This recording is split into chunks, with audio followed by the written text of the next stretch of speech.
Кезеги боюнча темабыздын аты ырым. Ырымдын күчү жана таасири. Мен алгач эмес, негизи мен бир жактуу эле сүйлөбөй, мен суроо бергенди да жакшы көрөм.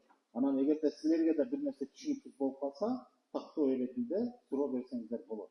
Бирок тема боюнча, темадан сырткары башка өзүңөрдүн жеке кызыкчылыгыңарды мындай ачыкталып коюш керек. Тема боюнча тактоо иретинде сурооңуздар болсо, уялбай, тартынбай дароо кол көтөрүп суроо берсеңиздер, бул жакшы. Андан кийинки сөздүн уланышына.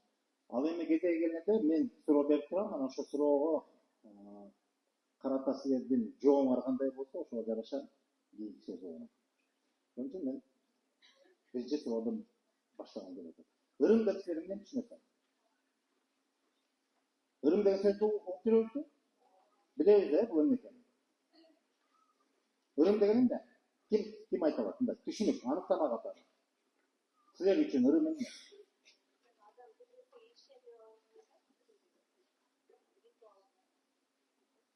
Анан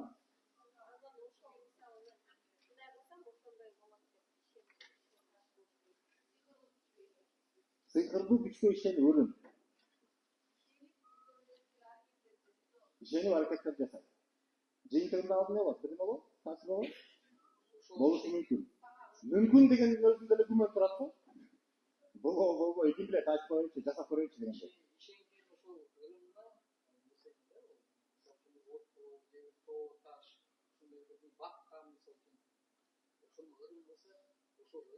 Стоп. Тоону бакка ырым кылса, эмнени ырым кылат? Тоого эмне кылып ырым кылат?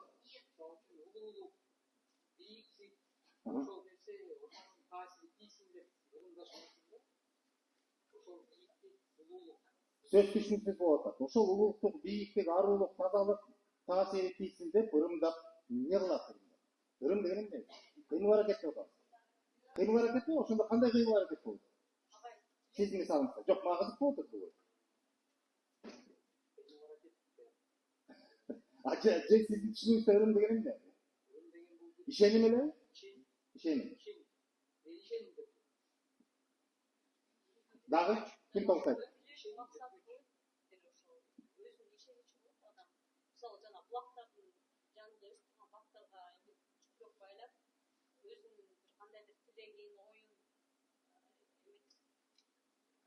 Кыргыздын эң сонун сөзү бар.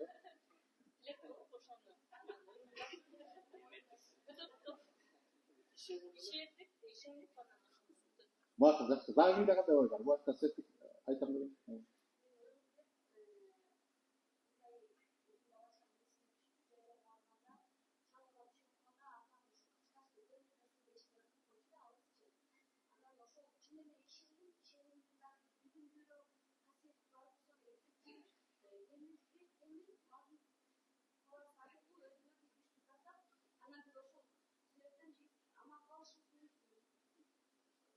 Бул ырымбы? Мага бешикке салган.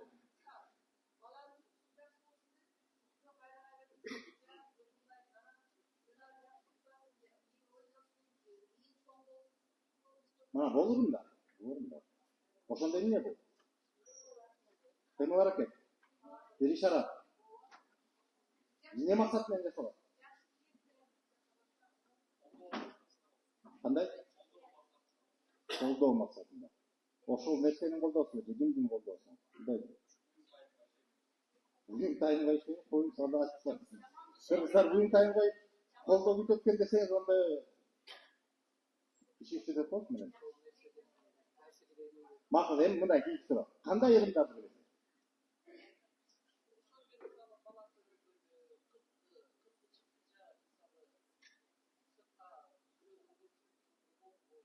Алтыю. Тыйотпой, көрсөтпө. Кыркы чыкса көрсөтпө. Баланы конокко алып барба, кыркы чыкканча. Бул тыю. Тыйотот, болбойт. Ырымчы.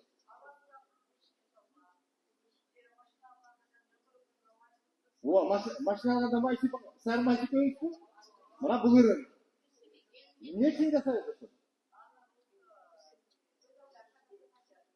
Азыр отурубуз кандай?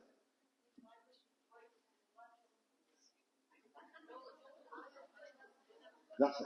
Эми ушу түшүнөбүз, түшүндүк. Эми мындай бир жалпы Анықтама берет ошо ырым дегенде. Анықтама деген универсалды болуш керек.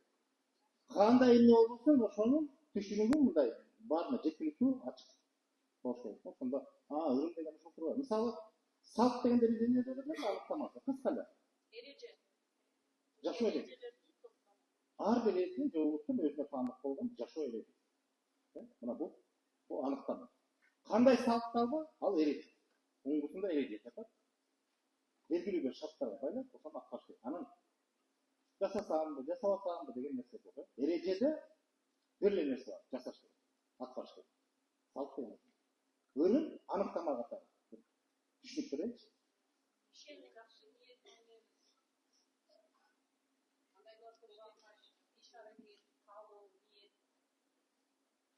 Азыр мен анықтама берейин, аны ошону талдайлы. Негизи түшүнүк ооба, туура, ошонун баарын жалпылап деп айтып берсең. Ырым бул шарттуу белгилердин негизинде тууралыкка багытталган. Ырымда баардык кыймыл аракеттер шарттуу. Сары май менен майлап атпайсызбы? Майлуу сүт болуп. Түп-түз мааниде эмес да. Машинага майды куйсаң гана майлуу болуп калат деген мааниде эмес да. Шарттуу белги. Ырымдап атабыз. Ырымдадык деп коет. Жок, ырымдап коеюнчу. Барбасам да, көрбөсөм да ырымдап коеюн дегенде. Катышпасам да ырымдап коеюн дегенде сөздөрдү айтабыз, ошол демек шарттуулук бар. Шарттуу белгилердин негизинде тууралыкка багытталган фактор. Тууралык деген өткөндө айткам, эсиңерде тууралык деген бул жаңы түшүнүк эмес, же болбосо бул мындай, бул түшүнүк жок деп мындай дароо кесип түрдө бүтүн чыгарбагыла. Мындай бир тууралык деген ар бир элдин, ар бир улуттун, керек болсо жеке адамдын өзүнүн тууралыгы. Ушул түшүнүктү мен орусчага турганда мындай нерсеге көрүп окшоштуганда жакындатам. Реальность деген сөз бар да. У каждого своя реальность. Барбы ушундай? Ар бир адамдын өзүнүн тууралыгы.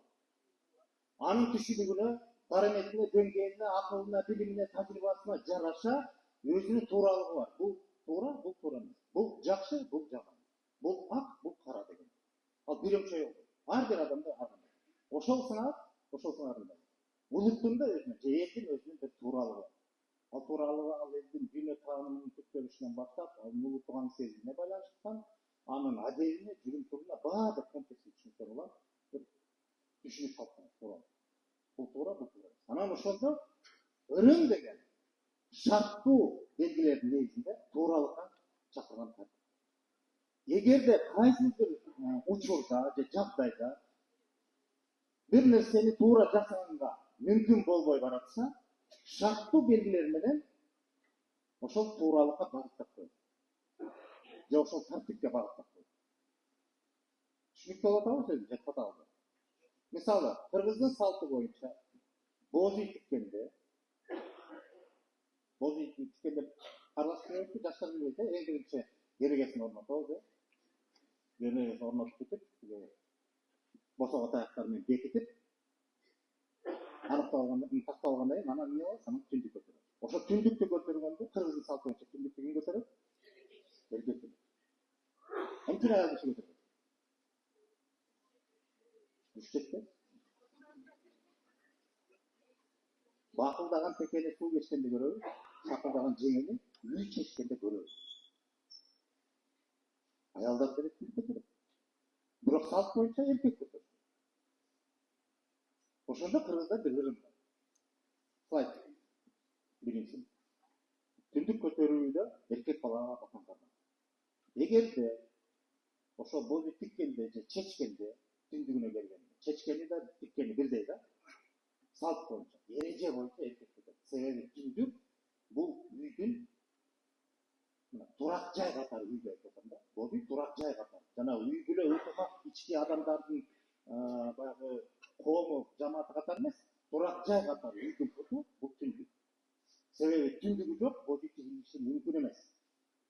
Bir kança uğun jarabay kalsa atlatıp bozu tikse olur. Bir geregesi kanatı jarabay kalsa anı alıp çıksak mesela 5 kanat üy bolsa 4 kanat tikse olur. 4 kanat üydün bir kanatı jarabay kalsa 3 kanat tikse bile bolu öyle çakandan. Bирок түндүгү жок, бозу түндүк. Ошон үчүн ошол турак жай катары үйдүн куту түндүк. Ал төбөдө турат дагы, анан заманбап тил менен айтканда бул конструкциянын негизги баягы бекемдигин бүтүндүгүн камсыз кылган тетик. Анан ал жогору жакта. Философияга карасак, ууктардын баары бириктип турат, бир бүтүндүккө алып келип турат. Логикалык негизде биздин мамлекеттик женегибизде дагы ал түндүктүн ордун алышы бул кайсы бир деңгээлде бийликтин символу. Баарын бириктип турат, төбөдөн турат. Бийликтеп турат. Анан кыргыздын сөздөрү бар, түндүгүн бийликтесин, оогуң бекем болсун, керегиң кең болсун деген калбыт тилектерди ошондон айтат. Үйдүн ээси ким бизде? Эркек, ата. Ошон үчүн эркек көтөрөт түндүктү. Атасы жок болсо, анын орун басарлары, уулдары көтөрөт.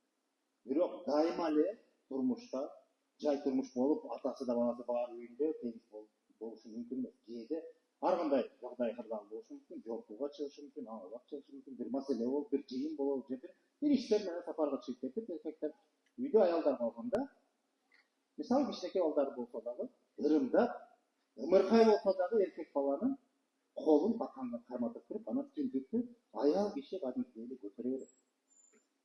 Тиккенде да, чечкенде да. Ошондо ырым эмне болот? Шарттуу белги болот. Ымыркай бала болсо да эркек бала. Колун тийгизбей, мына эркек бар бул үйдө. Үйдүн ээси ушул бала болот. Же орун басары келечекте.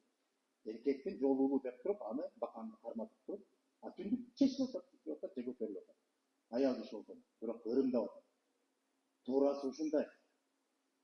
Жөн эле аял киши өзү чечип койсо, мындай ой жөнүндө көрүнөт, бүгүн эркеги жокпу дегендейчи. Учурда жок буга, бирок негизи үйдүн ээси катары эркек киши жок болсо дагы, ымыркай болсо дагы эркек баланы баканды карматып туруп түндүктү көтөрүп түшүргөнү, бул ошол ырым.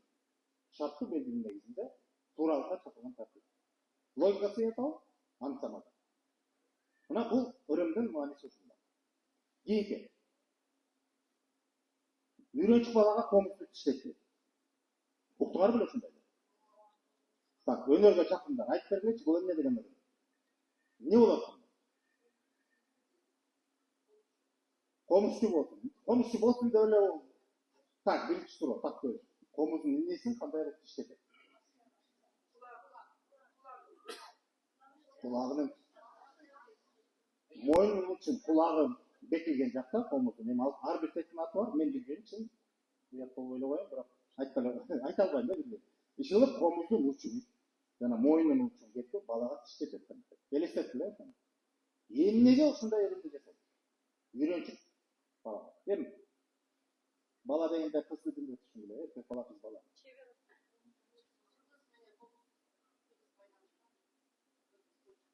Муну комузду билем, үйрөнөм дегендердин баары эле ушул ырымды жасайбы?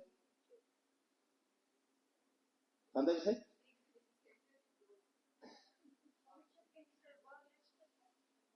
Баары тиштетет. Кандай? Шыгы жок болсочу?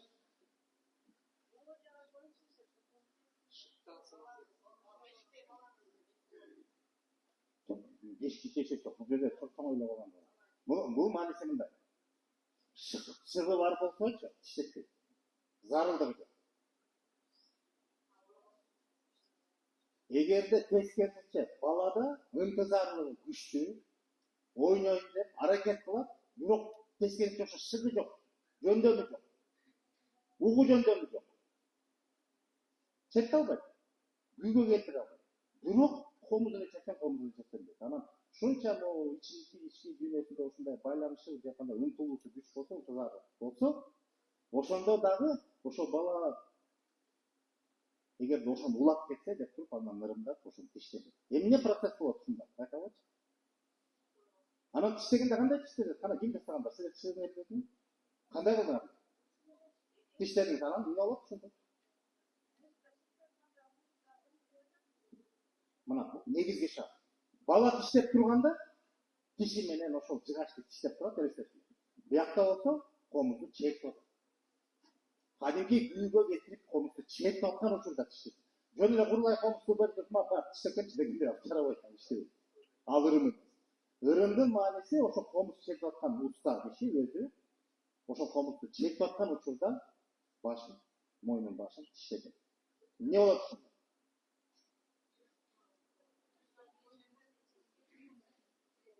Азыркы тил менен, азыркы тил орус тил менен айтканда вибрация болот, вибрация деп болчу, же болбосо ошол комуз чертилип атканда жыгачты тиги тиши менен тиштегенде ошо тиш аркылуу сүйөгү менен мээсине чейин комуздун күүсүнүн ыргагы жетет дагы ошол жактагы эми кандай десем нейрон дейбизби же извилина деп коет орусча ар кандай ошо мээ түзүлүштөгү ошол угуу жөндөмүнө баягы жооп бере турган ошол мээнин бир түзүлүшүндөгү бир заттарга дейбизби эмелерге дейбиз ошолорго ошол таасирин тийгизет дагы угуу жөндөмүн бир калыпка сала баштайт.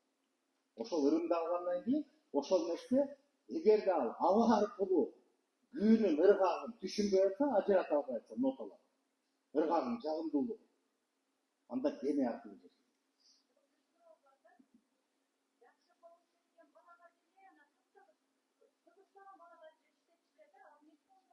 кызыкпаган балага тиштеттирсе анын жок тиштечү бирок өзү ырымдын мааниси мындай зарылдык муктаждык болгонго жөнү жок жасаганда мындай ал эчтеке бербейт ага. Тескерисинче ошол мисалы шыгы жөндөмү бар болсо аны тиштетүүнүн кажети жок. Ал өзү эле туура багытында четкети билет, шыгы бар, угуу жөндөмү бар, чет алат, үйрөнө алат, жөндөмдүү, ага кереги жок. Тескерисинче умтулуусу бар, бирок жөндөмү жок болсо мына ошого зарыл болуп атат. Ал муктаж болуп атат ошо. Үйрөнөм дейт бак, үйрөнө албайт. Күйүнү мондай келтирчи десе, угуу жөндөмү чабал, же болбосо ажырата албай атса ошону чет албай атпайбы? А бирок аябай эрекетчи ошону четтейин жасай албайт. Ошондо ушул угуу жөндөмү, же болбосо туюу сезим күчтөнүшүнөн ошо тиштеткенде аба аркылуу калбаган нерсени термелүү үчүн дене аркылуу уктатат. Дене кабылдатат. Андан кийин ошол сезими ойгонуп же козголуп дейбизби, анан ошол бир кандай десем, орусча айтканда туура настройкага келгенден кийин анан ал чекте баштайт. Ырымды ошентип жасайт. Ошол бала кийин туура чектин деп. Комузду туура чет албаган бала жөн эле ойноп жүргөн мындай кызыгы жок эле оюн үчүн ойноп жүргөн болсо анын тиштетүүнүн кажети жок. Ар бир ырымдын орду бар. Мисалы баканды деле жөнү жок деп кармап бербейт да. Зарылдык болуп атат да. Үйдү чечиш керек. Эркек киши деп. Туурасы эркек көтөрүш керек. Же баканды кармаш керек. Ошондой муктаждык болгондон кийин анан аны ырымдап эркек баланы кармап койот. Сөзсүз түрдө ымыркай эмес. Мындай өспүрүм бала болсо деле өзү кармай албайт, бирок ырымдап аны карматат дагы. Энеси же жеңеси же киши аял киши аны чече берет. Кийинки слайд. Табак эмери. Табак эмери дегенде түшүнүктүү эле болуп атабы? Баягы эң сыйлуу тамагы эт тартылат деп атат. Эт тартылат, кан бериштирилет. Этти туураган эт кылабыз, мак дейбиз, ар кандай айтабыз, ошонун баарын жепкенден кийин ортодо табакта даам калат. Туура. Тамак жеп бүткөндөн кийин анан ырымдап табакты эмеришет. Ким эмерет? Дастаркан четте эң кичүүсү. Эмне мааниси бар? Бул ырымда эмне маани жатат? Эмне себептен эмерет? Ошондо калды деппи? Коноктор болсо анда эмербей. Үйдүн ээси жок. Үйдүн ээси жок болгон дастарканда табак тартылса, ким эмерет? Кичүүсү. Демек үй ээсине тиешет жок. Эмнеге байланыштуу бул ырым? Өспүрүм болгончон анан ырымдын мааниси эмне? Түшүндүк, өспүрүмдү эң кичүүсү маселе өспүрүмдө эмес. Жалаң 70-80деги австралардын жанында бир 40 жаштагы жигит болсо ал өспүрүм эмес да. Ал ошо 40тагы жигит эмерет. Эмне себептен? Ошо туура. Кичүүсүнүн эмергени улуулардын жолун жолдоп, улуулар менен бүтүндүктө болсун, алар менен даамдаш, талашташ, ырыскылаш болобу. Ошол биримдикти, бүтүндүктүн белгиси. Карманып, ырымдап ошол даамды ортого чогултуп туруп оозтуйт. Оозтуйт деп айтпайсың? Ошол ырыскыдан, ошол даам менен ырыскылаш, даамдаш болобу деп. Буакта орун бар деп өтөбүздөр. Ошентип ырымдап кичүүсүнө, дастаркандын кичүүсүнө жол берилет да, ошол ырымдап эмерет. Билбей калдык. Маани бербей калдык. Жоқ, жоқ. Имейлден түшмей тастап, мындай тартынбай суракка болушун. Мындай чоң табакта ет туралы. Елдер алып кол салып жейт, анан калат да тамак жеп келген. Сөзсүз калат. Баса кыргыздар табакты аймап жалмап таптаза кылып жебейт тамак. Ач калып өлүп баратсан. Табак түп деген болот. Табак түп калыш керек. Кандай болгон керек. Ошол табак түптү анан келтирип. Дасторкондун четинде эң кенжеси кичүүсү келтирип, имерет деген сөз ошол табактагы даамды ортого чогултат, чекелеринен баарын ортого чогултуп, имерет деген сөз түз маанинде мындай кайрыт деген. Баарын чогултат деген сөз. Бир жерге үйүттүр. Ортого чогултуп туруп, анан үстүнө бит ооз кип коет. Бүттү. Ошол менен ушул өрүм бүткөндөн кийин анан бата силенет дагы дасторкон жыйнап. Иә. Көп нерсени көрбөй калдык биз. Көп нерсени калды. Кандай? Ошол чоң кишилердин отурганда же атактуу бир киши отурганда жеп калбайт ошол кишидей болоюн деп. Албашка, чачпаган. Кийинкisi. Мына. Логика менен өзгөртүп атат да. Бир аз эртерээк сурап калат. Мен сурайм. Же сурабайлы мына ушул эле болсо. Белгилүү адамдын түйүн ичүү же даам татуу дегендей да. Бул эмне? Бизде кыргызда билесиң мындай сөз бар. Жакшыга жанаш, жамандан адаш деп.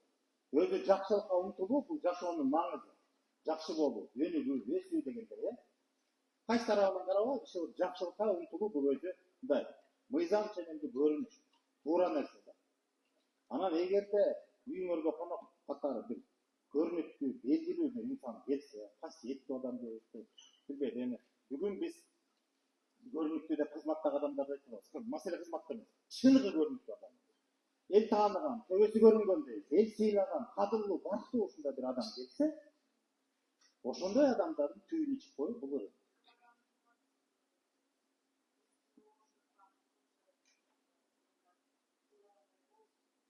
Бирок ошентип койсо эле болобу? Ишеним эле эмес. Бул жерде эмне иштейт? Бата. Я. Бата. Жок, бата эмес. Бата жок деп. Бул киши кетип калды. Анын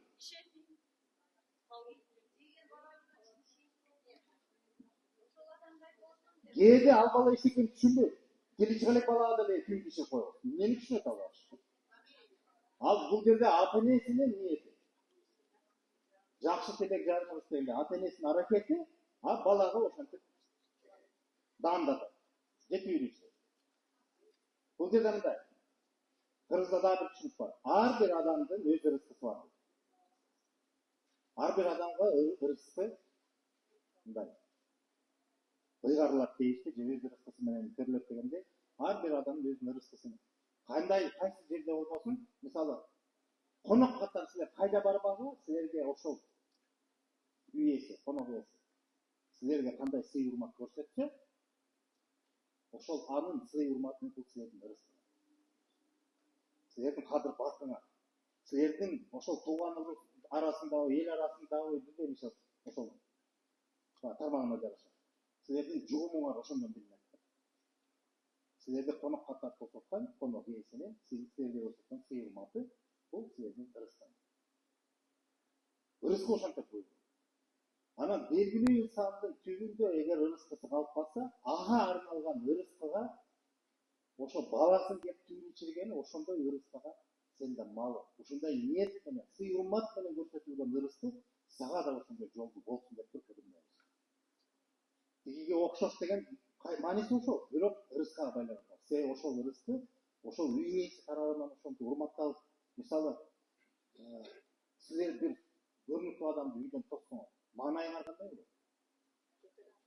Көтөрүңкү болот, көңүлгө ачык, сүйүнүп, кубанып, ушул киши келет экен деп, силер үйүңөрдү, өзүңөрдү ниетиңер менен, оюңар менен, санаңар менен жаркыратып аласыңар.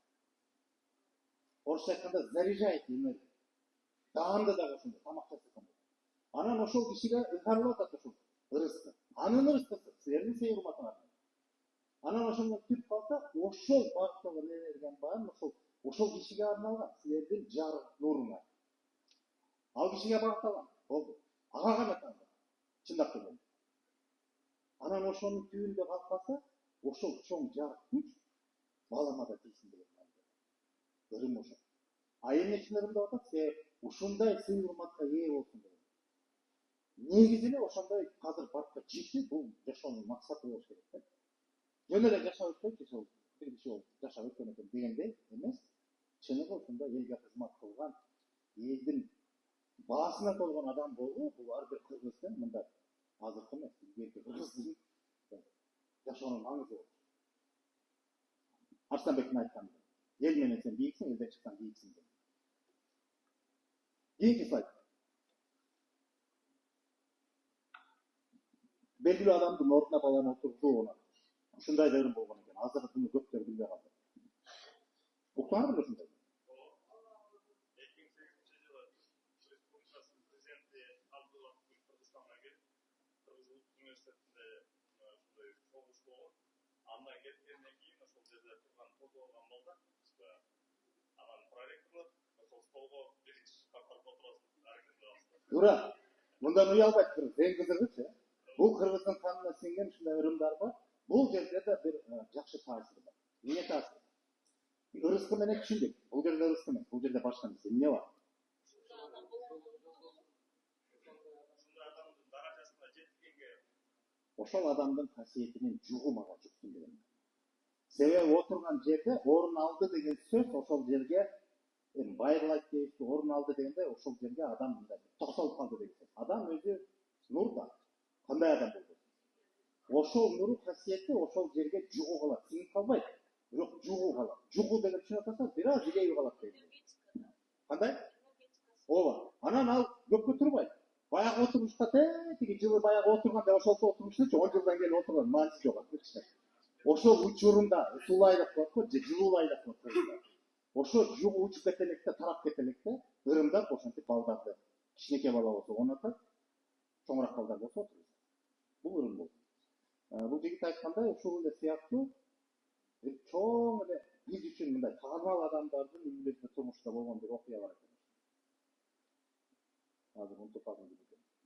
Азыр Айтматовдун үйлөрүнө байланыштуу го дейм. Айтматовдун үйлөрүнө байланыштуу ошол Муктар Ауязов келгенден кийин анан ошо тиги баласын ошол жерге алып чыгып кеткенден кийин дароо барып туруп ошол жерге отурган жерине барып урнатат. Ошондо баласы мырт айтат. Ушундай ырым бар. Аны дагы ошол Айтматовдун турмушундагы окуядан эстедим. Ошондой болгон экен. Сеп кандай? Аны айта албайм. Эми бирок мындай логикага карасак, билбейм, бере баламын мындай анан балки баарын бирдей айта албайм. Бирок ушундай ырым бар да.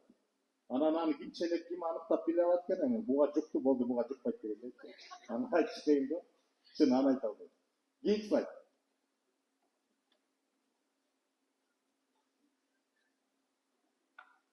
Ушундай ырым бар, бирок акыркы убакта биздин бир эле кыргыз элинин ар кай тарабында ушул көрүнүшкө мааниси мындай, мамилеси аргандай. Азыркы учурда көп акыркы учурда көптөрү башты эки кулагына так. Анан бир кулагын кесип алып калчу болчу чылдандан эмне бүтүн токтосо. Ал Советтер Союзунан калган жок болчу. Бир кулагын кесип. Бул кыргыздын ырымы, бир кулагын кесип. Бүгүн мындай карап көрсөң, аттабашта дегенчи, мындай жашоону көрүп калган, түшүнүп калган, актарына ажырата билген, мындай кишилерден сурап калсаң, сайгуагында илгери койдун баары совхоз колхоздуку болуп жүргөн, конок сыйлаганда койдун баары тешилип бирке болуп, анан биркасы көрүнбөстө кулагын кесип турган. Бир кулагы тарткан кесе, мен күлөм да чын. Суроо, эмне үчүн кесип алат кыргыздар? Кыргыздар союз пайда болгонго чейин 1000 жыл илгери эле кулактын бир кулагын кесип алчу, анан сый катары тарткан.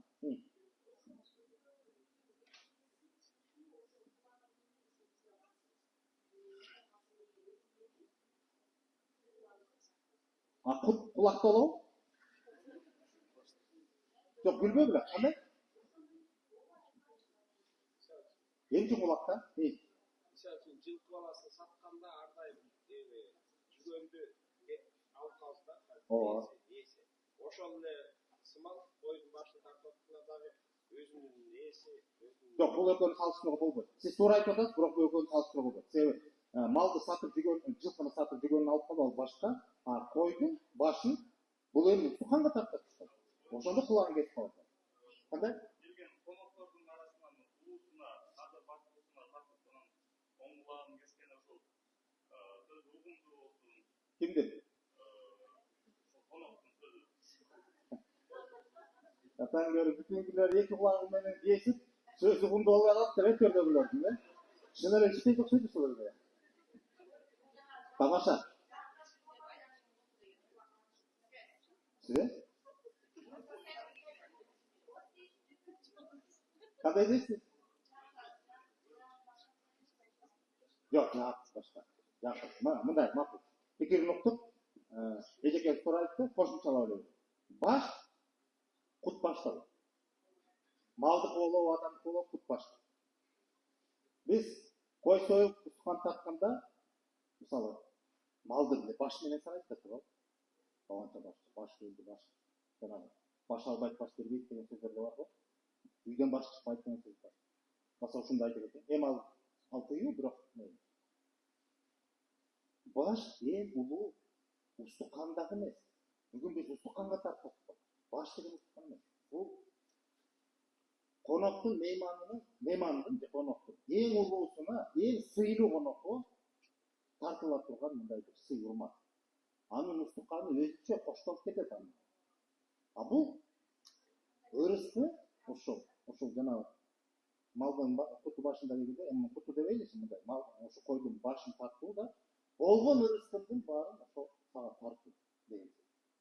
Мысалы, қырғызда білесіздер, біз аябай меймандос келебиз деп көп угабыз, акыркы кою же козусу болсо, же эчкиси болсо, ошондо союп, Кудай конок болуп келген кишиге тартуу болуп кетет. Ошондо да ошо башты тартуу болот. Тартат, болгон ырыскымды ошол тартуу. Башты ошентип. Бирок ырыскынын уюткусу калсын деп кулакты кесип алган, түбү менен кулакты. Себеби ал деле баштын бир бөлүгү. Анан кулактын түбү баш сүйөктөгү эң майлуу жери ошо кулак. Ошон үчүн бир эле кулак дейбиз. Оң кулак. Ал тилкан кайсагында болсо карабай калды. Кулакты, оң кулакты кесип алат, май түбү менен, май менен. Анан ал чыгданда калат деген сөз, тиги дастарконго келип, тартууга келгенге чейин чыгданда демек үй ээсине калды, уютку болду. Бул үйгө инчи бири. Ырымдадык, уюткусун бир аз болсо да алып калдык. Уютку дегенде аз болду. Ырыскыны биз тартууга керек баш. Бердик ошондо. Анда бүт ырыскынын аты уюткусу жок тартуу болуп берип атат. Өзүңөргө уют алып калбай атпайсыңар. Кыргыздын тууралыгындачы биз эчтеке аябайбыз, меймандоспуз, беребиз, бирок уюткусун алып калыш керек. Эгерде акыркы коюң болсо да сен тартуу кылып союп атасың, бирок уюткусу катары ошо кулакты кесип калуу баш менен келет да. Ошонун уюткусун деп оң кулагын, оң деп ырымдаганы оң жакшы деген мааниде, ошон түбү менен кошо, кулак түбү менен кошо, майлуу жери менен кошо кесип, чыгданга калтырып коет, башты тартууга берет. Анан баш өзү уктукан эмес, ага кошо өзүнчө уткан тартылат. Бүгүн Кыргызстандын канча дубаны болсо, ошончо дубанды ар бөлөк тартылат. Бирок баш баары бир сыйдуу уктукан. Уктуканга кошулуп берүүчү. Чоң апам же болбосо апамдар бирөөлөргө сүт берип атса, же дагы нерсе берип атса, куюп атып, анан кайра өзүбүзгө батырып, уютпай Ошол жанагы уюткуну алып калып.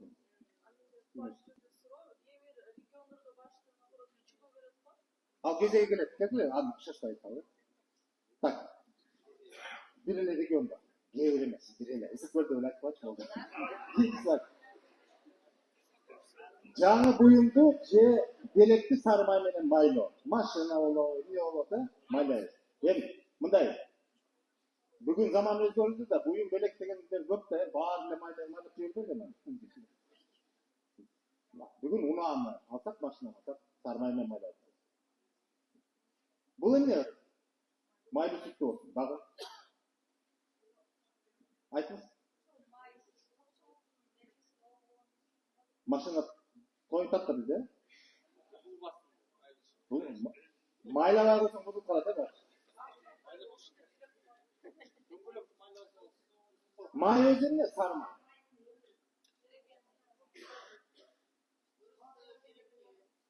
Вот мына ушуга келеличи. Бала төрөлгөндө баланы сармай менен озантуу. Бул эмне эле? Бул салт. Бул салт. Башырын бирок салт болду. Эмне үчүн? Салт деген эреже. Ал талдоого алынбайт. Каалайм, каалабайм жок, баары жаса. Ырымды кааласаң жаса, каалабасаң жасабай. Жасасаң өзүңө жакшы, жасабай бирок. Андан мындай бир балага калбайсың деген. Күнөөгө батпайсың. А салтты жасашы. Баланы сармай менен озантууда бул салт эреже катары зарыл бар да ал жерде. Эмнеге? Ден соолугуна. Ооба, себеби ошол сармай балага умуртайга эң зарыл болгон азык деген бир затты берет.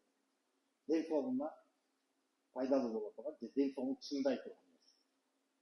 Жанагы эгерде эмчегенбей калса, эмчек эмес, ууз эмбей калса бала, уузу озанбай калса, энесинин уузуна озанбай, анда сөзсүз сармай. Себеби ошо сармайда ууздагы бар зат ошо сармайда көбүрөөк кезип кеткен да башка азыктардын ичинен. Ошо сармай менен озантканда ууз эмбеген бала эмне болот? Ошол жана ишаардын баары майланып өтөт дагы, анча-мынча туура эмес азык барып калса дагы ууланып калбайт бала. Ал ошо май жанагы орусча айтканда бир кандай десем, бала кийине дейт эмне? Майланып өтөт дагы мындай бир процесс жүрөт да, кыскасы ошол зат сармайдагы анан ууздагы май болот. Ошол денеге эң керек экен. Себеби ошол зат майлабаса ичаган бала төрөлгөнгө чейин ал иштебейт да ичаган. Билесиңби? Иштебейт ал. Дененин боюнда болгондо бала ымыркайт, төрөлмөйт. Ал кантип азыктанат? Киндик аркылуу. Киндик аркылуу түз эле аштаданга барат да ошол жерден азык бүтсиңет дагы дене өсөт. Төрөлгөндөн кийин киндик кесилет, бүттү. Ал байланыш жок дагы негизги азык ооз аркылуу, тамак аркылуу, ичек аркылуу кетип анан мындай сиңе баштайт. Анан ошондо эң биринчи ымырка төрөлгөндө биринчи озанганы ошол ууз болот. Уузда ошол май. Эгерде ууз озанбаса, анда сармай озаткан. Ошо сармайда ошол зат бар да, ошол май майлап өткөндөн кийин кокус бала бузулган азык ичип калса, жеп калса. Ар кандай болот да, энеси ооруп калса сүтү да бузулуп кетет десең, туура эмес азык болсо же ооруп калган. Ошондо бала медицинанын тили менен айтканда интоксикация кабылбай, туура эмес азык барса, ал же ичип кетет, же кутуп кетет. Дене таза бойдон. Эгерде ошол процесс болбосо, ууз озанбай, же сармай озанбай, дароо азык ичип, сүт ичип, же азык ичип жеп калса бала, туура эмес азык барып калса, анда интоксикация болуп, бала ууланат, дене ууланат, бала ооруйт. Бул медицина быйыл дейм. Азыркы медицина айтат, ушундай экен да. Ошон үчүн сармай озантуу бул кыргыздын салт болуп сөзсүз жасала турган нерсе. Эми аны айттык. Машинага эмне керек болса? Hiç ötmesi yok mu? Yok, hanımınday. Irımdap kırgızların yer var. Sarımay, adam balasının yaşamasına en gerekli azık bir olsa, ansız yaşaoda bir gen bolup kalasın degende düşünün. Balaga karataydı. Ошол сыңарында бул уна машина алсак, бул дөөтү да.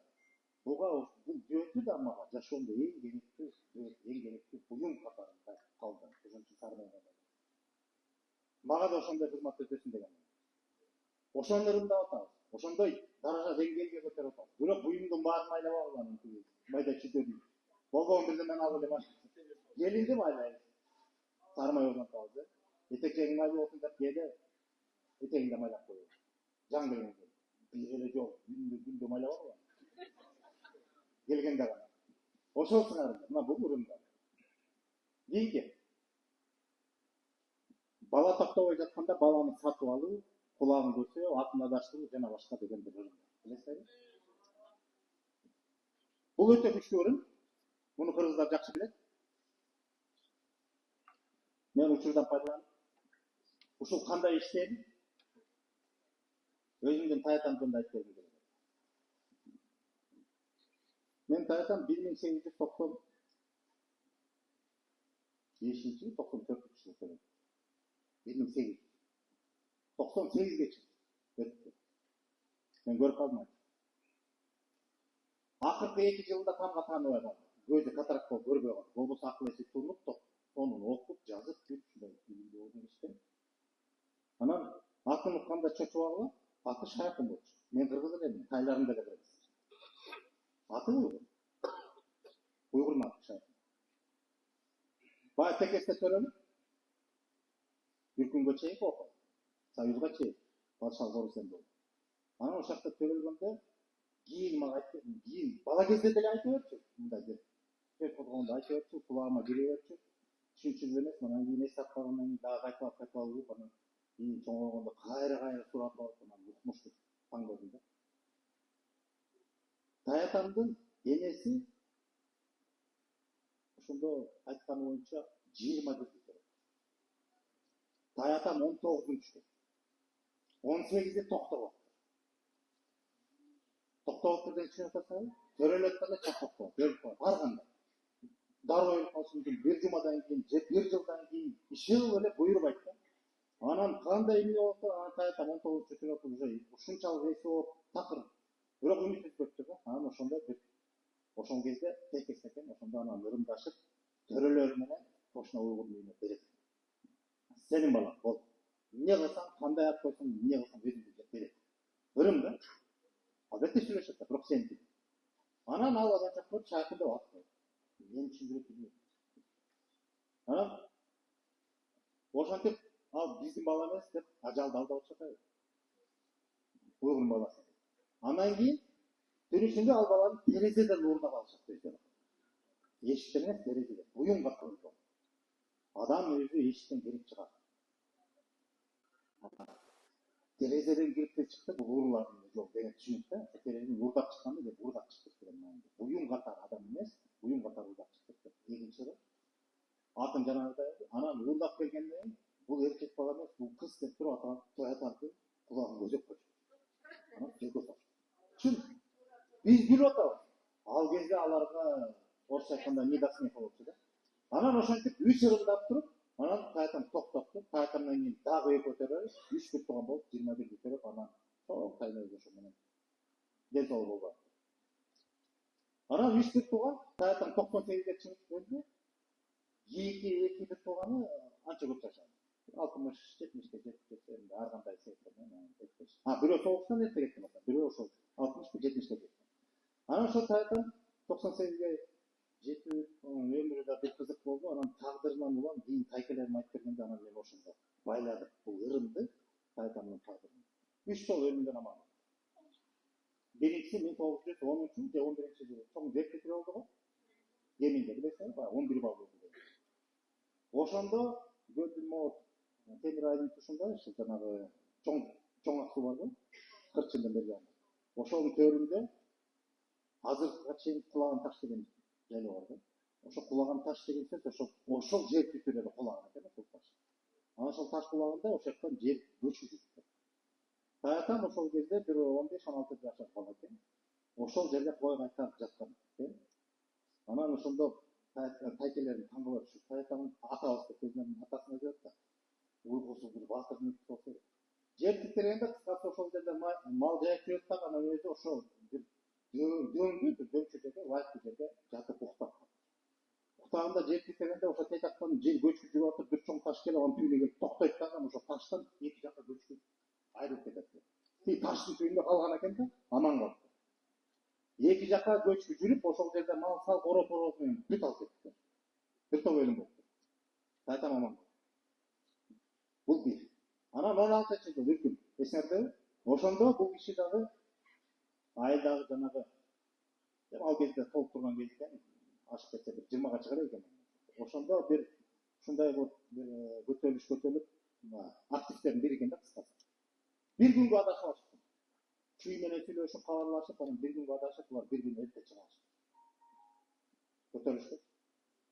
Anam, bunlar söylüyorsun, bağırız, capır, bir günde çıksak, çüyge, gölüde, tokmoğuda, bağırız, günde testi bir uçurda çıkanda, bunların askerleri жетишпей калат да, биз буларды ушинтип гана жеңебиз деп, ошол кезде деле мындай тактика күчтүү. Булар bir gün эрте чыгат да, буларды тезлеп басып алышат, жактан жардамчылар келип.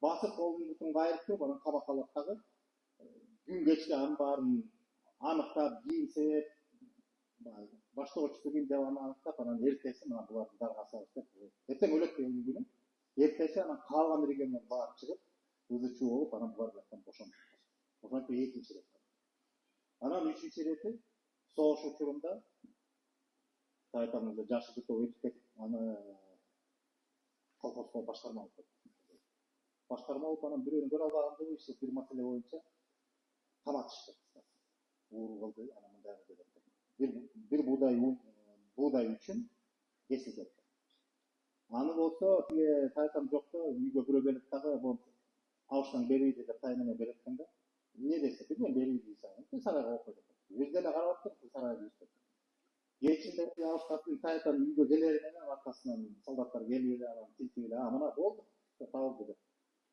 будай экен деп анан келип колун кайрып туруп туурабай этти эле бүттү алып кетти анан кийин тайнем шырылдап атып барып анан немеге чейин жетип Москвага чейин жетип калды бир канча жолу кыскасы анан ал киши түргүн эмес түрмөгө камалып кетип ошондо көп айтып берчү түндүктө дудинкабы ушул жакта ошол жакта жатып анан өзүнүн эскерүүсү бар күндө бирден экиден алып кетет болду кайтпайт дейт жалаң атууга кеткен анан биз белгилүү дейт биздин күнүбүз белгилүү саатыбыз белгилүү санап отурабыз чачуу агарып кеткен дейт бүттү уже калтырап басып эчтеке тамак ичкенге эчтеке көңүл жок күн саат эле санап калдык дейт анан күндө эле бирөө экөө чыгып кетет кайтпайт анан ушинтип кайгырып отурсам күн санап жанында ошо камерада коёпчу бир абышка отурган дейт тили буруу дейт бирок биздин тилди түшүнгөн дейт татарбы башкыртпы ким билетчи ким экенин айта албай койду да бирок биздин тилче сүйлөйт дейт анан айтты балам эмне кайгырып отурасың деп менден сурады ал киши абышта экен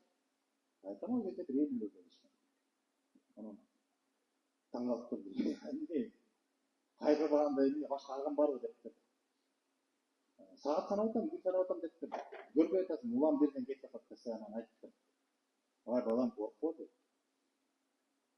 сен алдыда дагы көрө элек күнүң толуп турат сен көп жашайсың коркпо эле эмне кайгырып атасың түшүнбөйм деп тур анан карап туруп башкан айнып калган экен деп орун анан абышта айтты сен аман каласың анан мен аман калбайм булар аман калбайт сен аман каласың деп айтты көңүлгө деле алган жокмун дейт мындай акыл эси орунда адам түшүнүп турат жаккан адам чыккан анан айтканда эле бир жумага жетпей эле бир жумалык убакыт калган экен ошого жетпей эле мисалы атууга 1-2 күн калды дегенде анан жактан ак кагаз келип туруп актап анан чыгат ошентип 3 ирет ажалдан аман калдык да анан ошентип тажымалын айтып беришет көп айтылат анан айтам башында төрөлгөндө жана учурунда деле айтышат анан ошо көрсө ошо байланыш ошол экен ажалды адаштырганда да кандай 3 ирет адаштырды да тагдырына ажал келгенде дагы 3 ирет адаштырган ошол ырым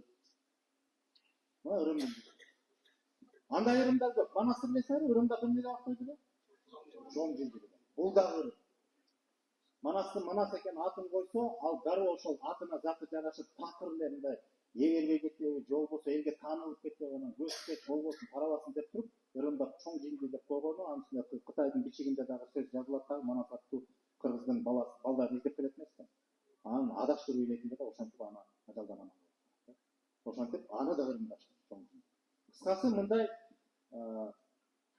мындай ырымдар көкөтөйдүн баласынын аты ким Бокбурун деп ким коет баласына силер коесуңарбы мындай бир жашыл деле эмес сөздүн өзүн айтып атат Бокбурун эмне деген сөз эмне үчүн ушундай аткан десеңер балалуу болбогон үчүн эле коюп койду Бокбурун эмне үчүн көз тиет ким ал Бокбурун билесиңерби төштүктүн баласы эмне болгон бала энеси перинин бул адам менен перинин ортосунан кошулгандан пайда болгон аруу касиеттүү жан болгон жөн бала эмес аны тиги атайын төштүктөр келип туруп ошо көкөтөй келатканда ошонун жолун билип туштап анан ошо баланы калтырат да өздөрү оочо туруп анан таап алгыдай кылышат да анан тапты деген менен аны кетишет көкөтай баланы көргөндө эле түшүнөт, дароо ал ороого алып туруп, эч кимге көрсөтпөй туруп түшүнөт. Бул жөн бала эмес, бул өтө касиеттүү бала экен деп. Анан баланы көрсөткөндөн дагы, балага ат койгондо дагы ошондон кандай дейм десем мындай. Эч бирөө шектенбесин, шекишпесин деди да. Ошон үчүн бурмалап атын дагы жанагы бок мурунда койду. Иши бирөөнүн баласы да бок мурунда. Дегедей кылып туруп, ошол кездеги кырак адамдар түшүнгөн анын баарын. Бирок жалпы эле бок мурунда койду. Болбосо элестетип эле 12-14 жашында манасты тегин албай атпайбы. Атасына аш өткөрөт. Манасы ким эле? Манасы жок, аш өткөрөт атпайбы. Кандай акыл эси ордунда жан ушундай кадамга барат элестетсеңер. Себеби анын ичинде да ошондой чоң дары. Жөн бала болгон эмес. Аны эми манасты жанагы жамандаткан ал башка маселе, сынчыбек менен кимдердин бузукулугу ал башка маселе. Бирок бузукулугуна карабай, ал деле эми келеше эмес да, манас экенин көрүп таанып турду да ошол кезде. Ошого карабай өзүм өткөрөт манасы жок деген. Ошондой да. Демек, ушундай айрымдар Кыргызда илгертен эле боло берген, азыр деле болушу мүмкүн. Эки слайд. Асыранды баланы эмизүү дегенде. Бул ырымды билесиңер? Эмне деген ырым? Жок. Асыранды бала дегенде? Багуу. Биз азыр акыркы маселеде бакма бала деп атпайбыз, өзү туура эмес деп ойлойм менчи жеке. Билбейм, балким кимчилик оңдойт, бирок бакма деген өзү сөз бирок аны жакпайт. Баланы асырайт. Баксаң алды деле бала. Ошон үчүн бакма бала дегенде бул кайсы бирден келген мындай деп. Баланы ордун басынтуу төмөндөтүү деп. Баланы асырабы. Же балалы болбой калганда асырайт, же болбосо негизи асырайт. Баласы болуп туруп келет. Билесиңерби? Тонду бала деп коет. Ошол саарында ошол асыранды баланы эмизсе. Манас десеңерчи. Алманбет Манаска канча жашында болот? Келип калды. 25 жаш. 25 деги эл жеп туруп анан чыгыр менен чегенек жок. Маселе бир туугандыкта эмес. Эмне үчүн эмди? Эмчектеш болсун депти.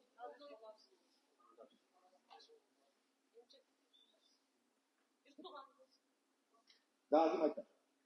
Манас айтылганда эмне үчүн Алманбетти талашып атып аягында койчу. Келгичи. Чыгырды кайнады. Башка себеп болду. Алманбеттин ошол кыздарда башка жерде жүрөмүн деп. Жок. Не малда болсун, бирок негизги себеп Алманбетти баары жактырдыбы келери менен? Жок. Ким жактырбайт эми? Чубак. Чоң казакка баратканда дагы Алманбетти жактырды. Баягы Алманбет Кыргызга Манаска келип кошулган күндөн баштап өмүрүнүн аягына чейин Чубак Алманбетти душман кылды. Деле жолотту. Жаман болду. Аны ошондо Чубактагы ошо каршы болуп туруп, бунун мындай чактан Кытайдан келген, бул дагы бир кандай деп ар кандай ойлорду айтат, анан ошондо талашчы болот, кимде болот деп, анан Бакайды айтат, бунун ниети жакшы кимде, андай болбосо, андай ишенбесиңер келди, анда биздин ата-бабалардан келаткан ырымда келели деп турганда ырымдай. Анда келгиле чегинен эмизет. Ниети бузук болсо, анда канчылык. Ырымдатат. Анан ошол Алманбет эмгенде эмчегинен ийип кетип анан сүт чыгып атпайбы. Анан ошондо көрөт, ырымы жакшы болду, бунун ниети ою дагы түйү да ак экен деп туруп, анан Алманбетти ошол ырымдан кийин Манаска түгөй кылат. Анан эмчектеш, анан бир тууган, анан дос деген маселе ошондон кетет. Болбосо башында жөн эле келмейт. Анан жанагы каршылашып туруп, анан келип туруп, анан жанагы ушул эле ырымды кийин 1000 жылдан кийин дагы кайталашат. Бул жерде анан ошол эки адамдын баласы кайра ниеттери кандай болгонун ошондон дагы Каныкенин эмчегинин эмзгенде да билинет. Канчоронун аты билет да. Ошол Каныкенин эмчегинин эмгенден кийин анан камчык кеткен болду. Бул чорон канчор болуп калды. Бул түбү барып бизге жакшылык кылбайт деп так ошондой эле болду. Гүлчора деп алтыге Алмамбеттин баласы ал эмгерде сүт чыгып кетет. Мына бул ошондой ырым. Негизи бул ырым жерде мындай айткым келип атат да, Көлөрөлдө Бирназар бий деген билесиздерби? Азыркы президенттин 7-часасы. Ошол кишинин 6 өз канынан бүткөн 6 баласы бар, 6 тонду баласы. Болгон. Тонду деген ошол асыран. Анан ошол өзү өтөрүнүн асмабында кересин айткан экен балдарына. Мен кеткенден кийин могу асыранды балдарды, өз балдарын буларды жемеге албасын, тең көрсүн. Эгерде кимиси ушул буларды кул же бир жактан келдиң деп айтса, анда ага чейин ырымдаган. Ырымдап туруп анан мындай сөз айтат. Эгерде менин сөзүмө да укпаса, анда эдеңерден ак сүт болсун. Сен ошо балдардын энеси. Энеси дегенде ошо балдардын энеси, бир назар катмас. Ошондой ырым кылган экен. Тонду балдарды ошончо ырымдаткандын себеби түбү теңи бөлөк бала. Анын билиши да мүмкүн ким экенин. Бирок бөлөк болсо да бул журтка, бул элге, бул урук тукумга өздөй болсун деп кан бириктирбесе дагы эненин сүтү бириктирет. А эненин сүтү бул быйык нерсе, анан кыргызда айтат го, эненин сүтү уруп кетсин деген каргыштайт. Сүт урсун дегенде бул өтө катуу каргыш да, ошон үчүн жанагындай керек сөз айтканда да ошо энеңердин сүтү урсун деп айткан экен. Эгерде кимиңер бул балдарды чансаңар же жекпесеңер же жемеге алсаңар. Ошондой нерселер болгон. Санжарда кыргыздын тарыхында. Демек бул ырым катуу ырым. Бул ырым биринчиден ошол сүт менен өтөн жактан, башка журттан, башка элден болсо да, улуту теги бөлөк болсо дагы, бирок журтка жуурулушуп, катарга кошуп, бир эл кылып, бир журт кылгандын ырымы ушул. Энесинин сүтү аны бириктирет. Эненин сүтүнөн акталуу мүмкүн эмес десеби? Кыргызда баласы өлүп атканда, баласы өлүп, энеси өтүп атканда, балдарын эмне сөз кылып турат? Аксүтүнөн кечти дейт. Себеби кыргыздын түшүнүгүндө энесинин сүтүнөн эч ким мындай кутула албайт экен. Мүмкүн эмес. Эненин сүтү бул жашоонун булагы. Сүт өзү акыл, жашоонун булагы болгондон кийин, эне болгондон кийин ал жерде мээрим, сүрүү дагы тарбия, таалим менен кошо жуурулушкан нерсе. Андан кутулуу мүмкүн эмес. Ошон үчүн мындай энелерибиз, апаларыбыз ушундай акылман болгон экен, балдарына өздөрү өтүп кеткенден балдарына жүк болбосун деп, эненин алдында карыз жүгүн көтөрбөсүн деп туруп, кечтим деп. Анан коштошкон. Эненин сүтүнүн күчүн ушуна байкайт. Бүгүн биз андай көп түшүнүктөрдү билбейбиз. Анан кээде балдардын турмушу начар болгон эмнеден десеңер, эгерде энеси нааразы болсо, ким болбосун, улутуна карабай, адамдын тагдыры оор болот. Себеби адамга жашоону тартуулап, жашоонун булагын берген эне, ал сүтү менен байланган, анан энени нааразы кылсаң, ошол нерсе баланын тагдырына түздөн турсагы. Бул эме ошого баягы тиешелүү болгон үчүн кошуп кеттим. Кийинки слайд.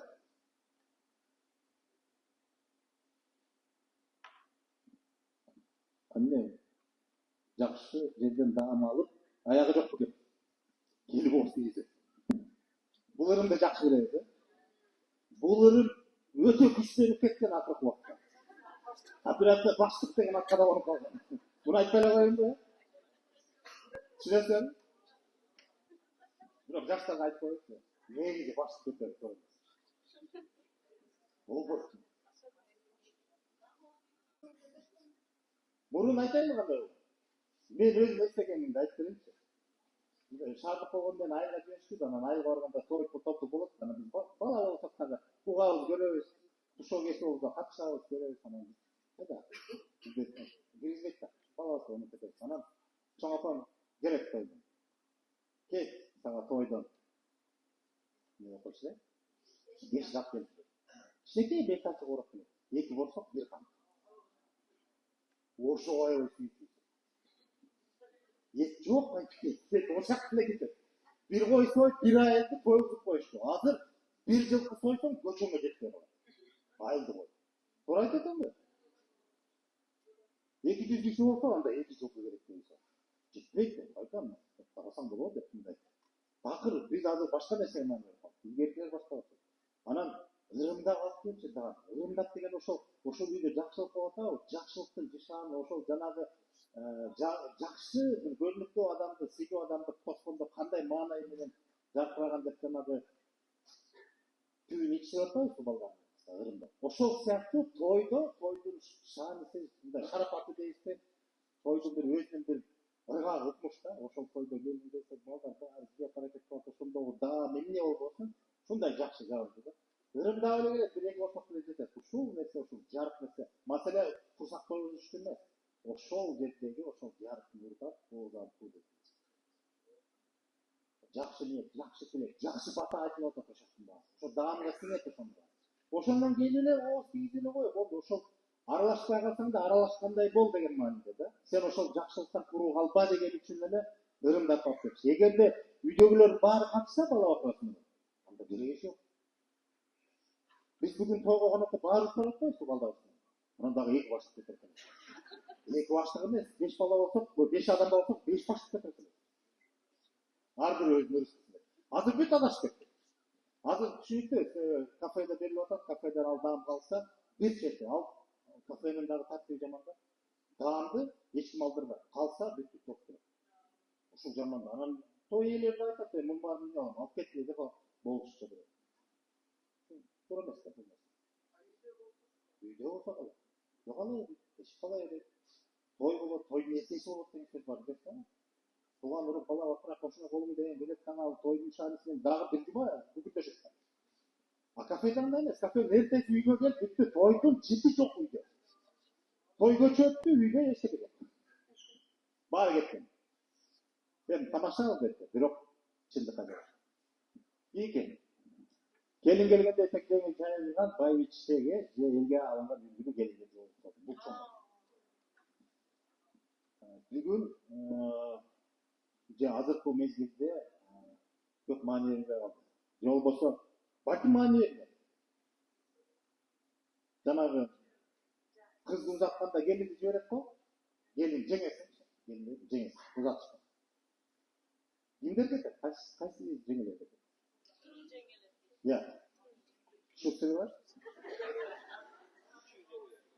Ушунда дагы мани жетат да иши бар. Ай, өткөндө мен барган бул жолдукта сен бар деген андай болду.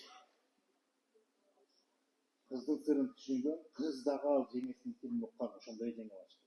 Анан чындап келгенде тыңы баш керек. Ошол жерде кыз узатуудагы меймандардын баарын таанып билип көрүп, кызматын өтөп атып, сыны бар жеңе баштады. Сын бере турган, адамды таануу, адамдын ким экенине баа бере турган дарамети бар жеңе бар. Kızdı uzat var, koşulmasın bağırmak. Kayçilerin bunda, kaynayacağım bunda, kayçilerin bunda, kaynagan, kaynatan. Hep koşan bağırmak, tamaşakla güldü mü? Bu kimin oldu? Sebebi, yedi oturan kız kayda girip diye kız alıp etkilerini, konaklar geldi. Konaklar arkadaşa oturamadır galiba. Çok da bilmekler. Anam büttü, bilgiler koy, iki çocuk tanışıp, kucaktaşıp, üşüp, birleşip, ne kadar olacak, bu tanıp biliyoruz ki, oldu, doğan olsun, bu da söyledi. A kız, buna gettik degende çıkar, oturup gettik. Anın jaşı orta özgürlüğü. Başka jürt, ne tanış, jürt kaldı. Aşık ketse sүйgö jigitinin ata enesini bilişi mümkün, bir tuğandarın oşo jigitin ayıp beylisi menen gana tanı. Doğru? Anam barıp turup, bunday negizi oşo kız balanın taqdırı öte boldu. Turupta ketкен. Düşünü kıyın da. A bирок ошондой оор болбосо да жеңине кош керек да. Ошондо жөнүнө шакылдап калдык дегенсиз, жанагы адамды тааный алган, адамга баа бере турган жеңине. Себеби ошол кыз узатуудагы жанагы сыйырмак көрсөтүп жана шаан шөкөттүн учурунда ошонун ар бирине көз салып, кимиси ким экенин таанып билип, отчеттун баарын түзүп, анан кызга кулагына шыбырап барат жолдо. Анан жана жеңе көчөтүп боем ал мындай. Негизгиси эмес. Негизгиси кызга sır айтчу, sırdaş güzel. Ошол сыңарында жол салганда келинге. Мындай айтып атпайбы? Этек жеңи жайылган байгиче жолбосо элге алынган үлгүлүү ел. Елин болсо да салсу, эгер үлгүлүү болсо. Турмуш жагынан, акыл дарамети жагынан, эптүүлүгү жагынан бардык тарабынан. Ошондой аял затына жол салдырганда мына ырымы ушунун жолун жолдор. Биринчиден ошондой адам баштап баалап, кадырлап сага жол салып атат дегендин өзүн келинге ошончолук чоң дендир. Анан ал түздөнүп, ал кишини урматтасылап, анын жолун туураланга. Жолу түзөлөт деген жайда, ырым ошо. Эми бул түшүнүктүү болуш керек. Эгерде мындай да болот экен. Абдан кыйын, бирок жесир болсо, жол салып. Бүтүн болуш керек, бүтүндүк болуш керек. Же бала төрөгөн, бирок мыкты аял заты болуш керек. Ал жана аял заты жакшы болот. Негизи үлгү деген түшүнүп атасыздар, бир жерден агарып көгөргөн деген сөз бар. Эсектеги жайылган, тамыры терилдеген деген жана башка деген сөздөр көп. Ушул жана бардык тарабынан үлгү болгон аял затына жол салдырат. Ийки. Келин келгенде сарымай озантып алаканын жана этеген майды. Бул жанагы нерсени айттык, Ошол келин дагы бизге ошол сарымай деген адамга кандай эң биринчи керектүү азык болуп тургандай, келин да бизге ошондой кымбат бар. Ошон үчүн бардык эле нерсени сарымай менен алам. Жаңы үйдүн улагасына майлап коет. Мындай өтө маанилүү нерселер. Андай катардагы нерселерге андай мамиле кылбайт, түшүнүктүү. Ийки сайт. Мейманга даам салып бергенде идишти кур калтырбай, уйутку көрөмгө алып калды. Жана бирөөбүздөр айтып калсак, ошол. Бүгүн ушул нерсе көп сакталбайт, өзгөчө кафеде чүй менен бөңкөр салабыз, кетет. Кафедан обедтан кармай албайсың, бирок үйдө мейманды кандай сыйлап урматтап тиле машинесине батпай атса да каскалык салсаң да бирок уюткун алып калып. Силердин ырыскына. Силер ырыскы менен бөлүшүп атасыздар. Маселе жок, өзүңөрдүн ишиңиз. Бирок уюткун алып калды. Уюткусун алып калбасаңар, ырыскыңар ошо менен болуп кетет. Кыргызда сөз бар, ырыскы болушот. Ырысы болушот. Акылды болушот дейт, ошондой. Ийгисе.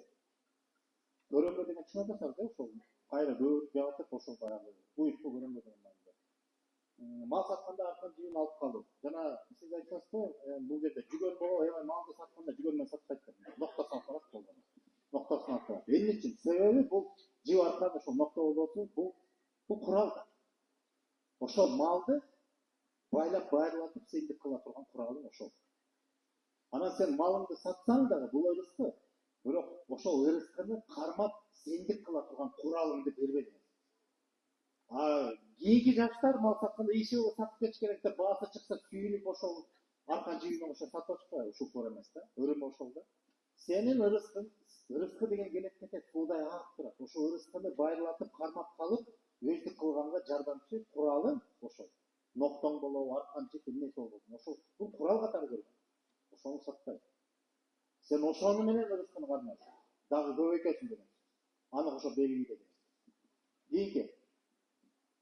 Жакшы мал тартууга же сатууга кеткенде шилекейин коргоп чачуу. Бул илгертүүлөр жасачу. Азыр барбы ошо? Уктуңарбы ошондой? Жакшы десеч мындай, бою мындай болчу, сеңиз болчу. Жок, жакшы деген башка мындай. Жөлдүү же болбосо мындай бир асыл тукум болсо. Анан көп учурда аргасыздан тартууга, же аргасыздан сатууга кеткенде ич атышат адам. Майла жок бериш керек туура. Ошондой мал кетип атканда, эми ич орутуп кетирген жаман. Ошон үчүн ырымдап эмне ошо шилекейин корого чачырат кою деген ошо аркан менен же аттын кылын иштетип шилекей. Анан кайра келип корого чачып ошо мал короо. Ошол ырыскы жүрүп уюткусу жакта калат. Ошол асыл мал. Асыл тукум мал болсо.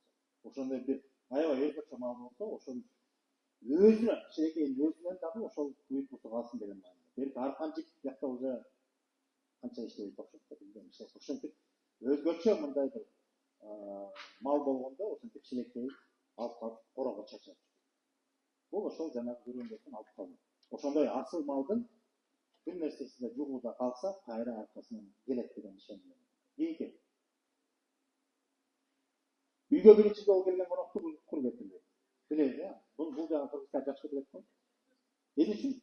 Муну төрүндайбыз. Үйүбүз куттуу болгон үчүн бул чыгарбайбыз,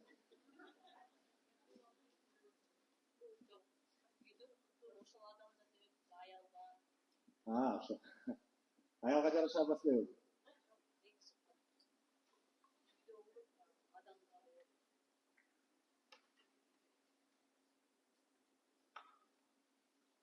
кур кетирбейт дегендечи, конок эгерде биринчи ирет келсе, демек сенин комушуң же жаңы, же болбосо сен жаңыдан ал адам менен мамиле түзүп, үйүңө чакырдым деген сөз, сен ошончо жакын болдуң.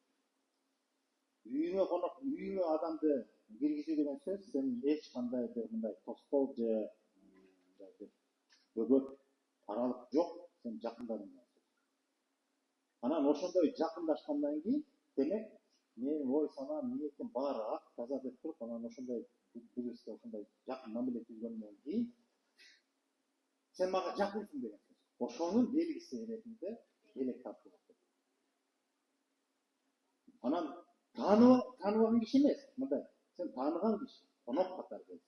Мындай жөн эле адашып келди же кокусунан келип, сен белең дегендей андай эмес, мындай конок катары атайын чакырып келсе, же атайын даректи багыттуу келсе, сага келдим деп атайын деп келсе, анан ошондо үйүнгө тоткондо ошондо көргөтүп биринчи жолу келди. Бул ошол жакшы көрөм. Ошол жакындыктын, ошол ысык мамиленин белгисин бекемдеп ышыктап коюу. Ошол сыяктуу кийинки слайд. Тили чыга элек баланы кур кетирбей белине жолукпай кетет. Бул жерде бир тили чыга элек деген бала сыр ушакка жатат. Эмне үчүн? Кандай?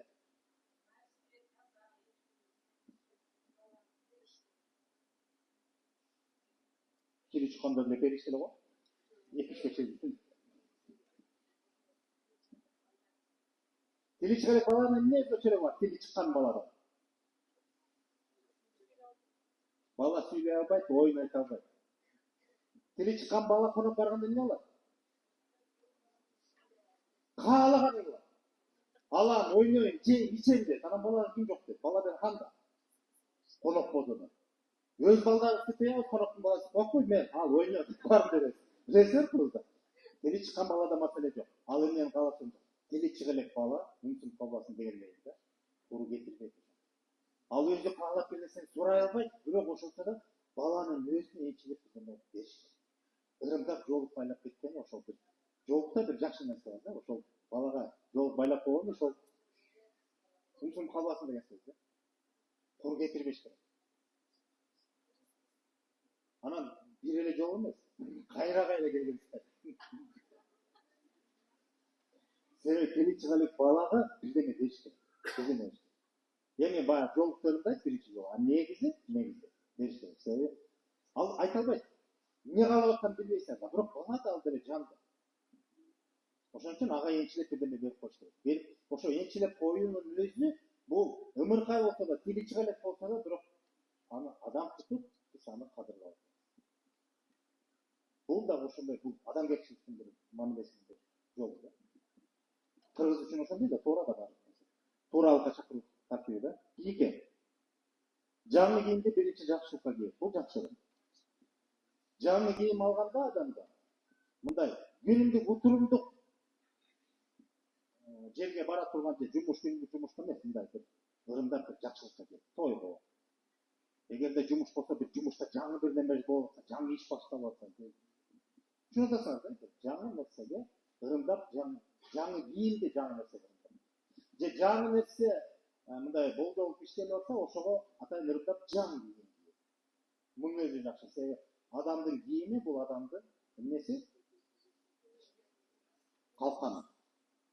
Анын калканда кийимди муктаждыгы бул дене калканы. Денени коргойт деген. Анан ошол жаңы нерсе жаңыланат адам. Бул дагы өзүнчө бир күч берет. Кошумча күч тап болчу. Денени калканы. Ошол жаңы күчкө ээ болуп аткандан кийин ошол жаңы ишке, жаңы бир жакшылыкка ийгенде ошонун баягы күчү ошого арналып, ошондой нерсе менен кулакка борот түшсүн деп атат. Бул жерден көбүрөөк мындай философиялык, энергетикалык негиздеги түшүнүктөрдө. Эки. Жаңы ишти эртең менен баштаган. Эмне үчүн? Эрлер айтат, кечке чейин үлгүрүп баштап. Күн чыгып атканда табиятта жандана баштаган. Табигый процесс. Жалбырактарда дагы бардык, жандууларда дагы күн чыгып келатканда эртең түшкө чейин бүт мына дене бойдо дагы энергиясы, күчүн баары ошондо жандана баштайт. түштөн кийин алып тастайбыз. Ошон үчүн жаңы иштин жүрүшү да ошол табияттын деми менен шай келсин деп ырымдайт.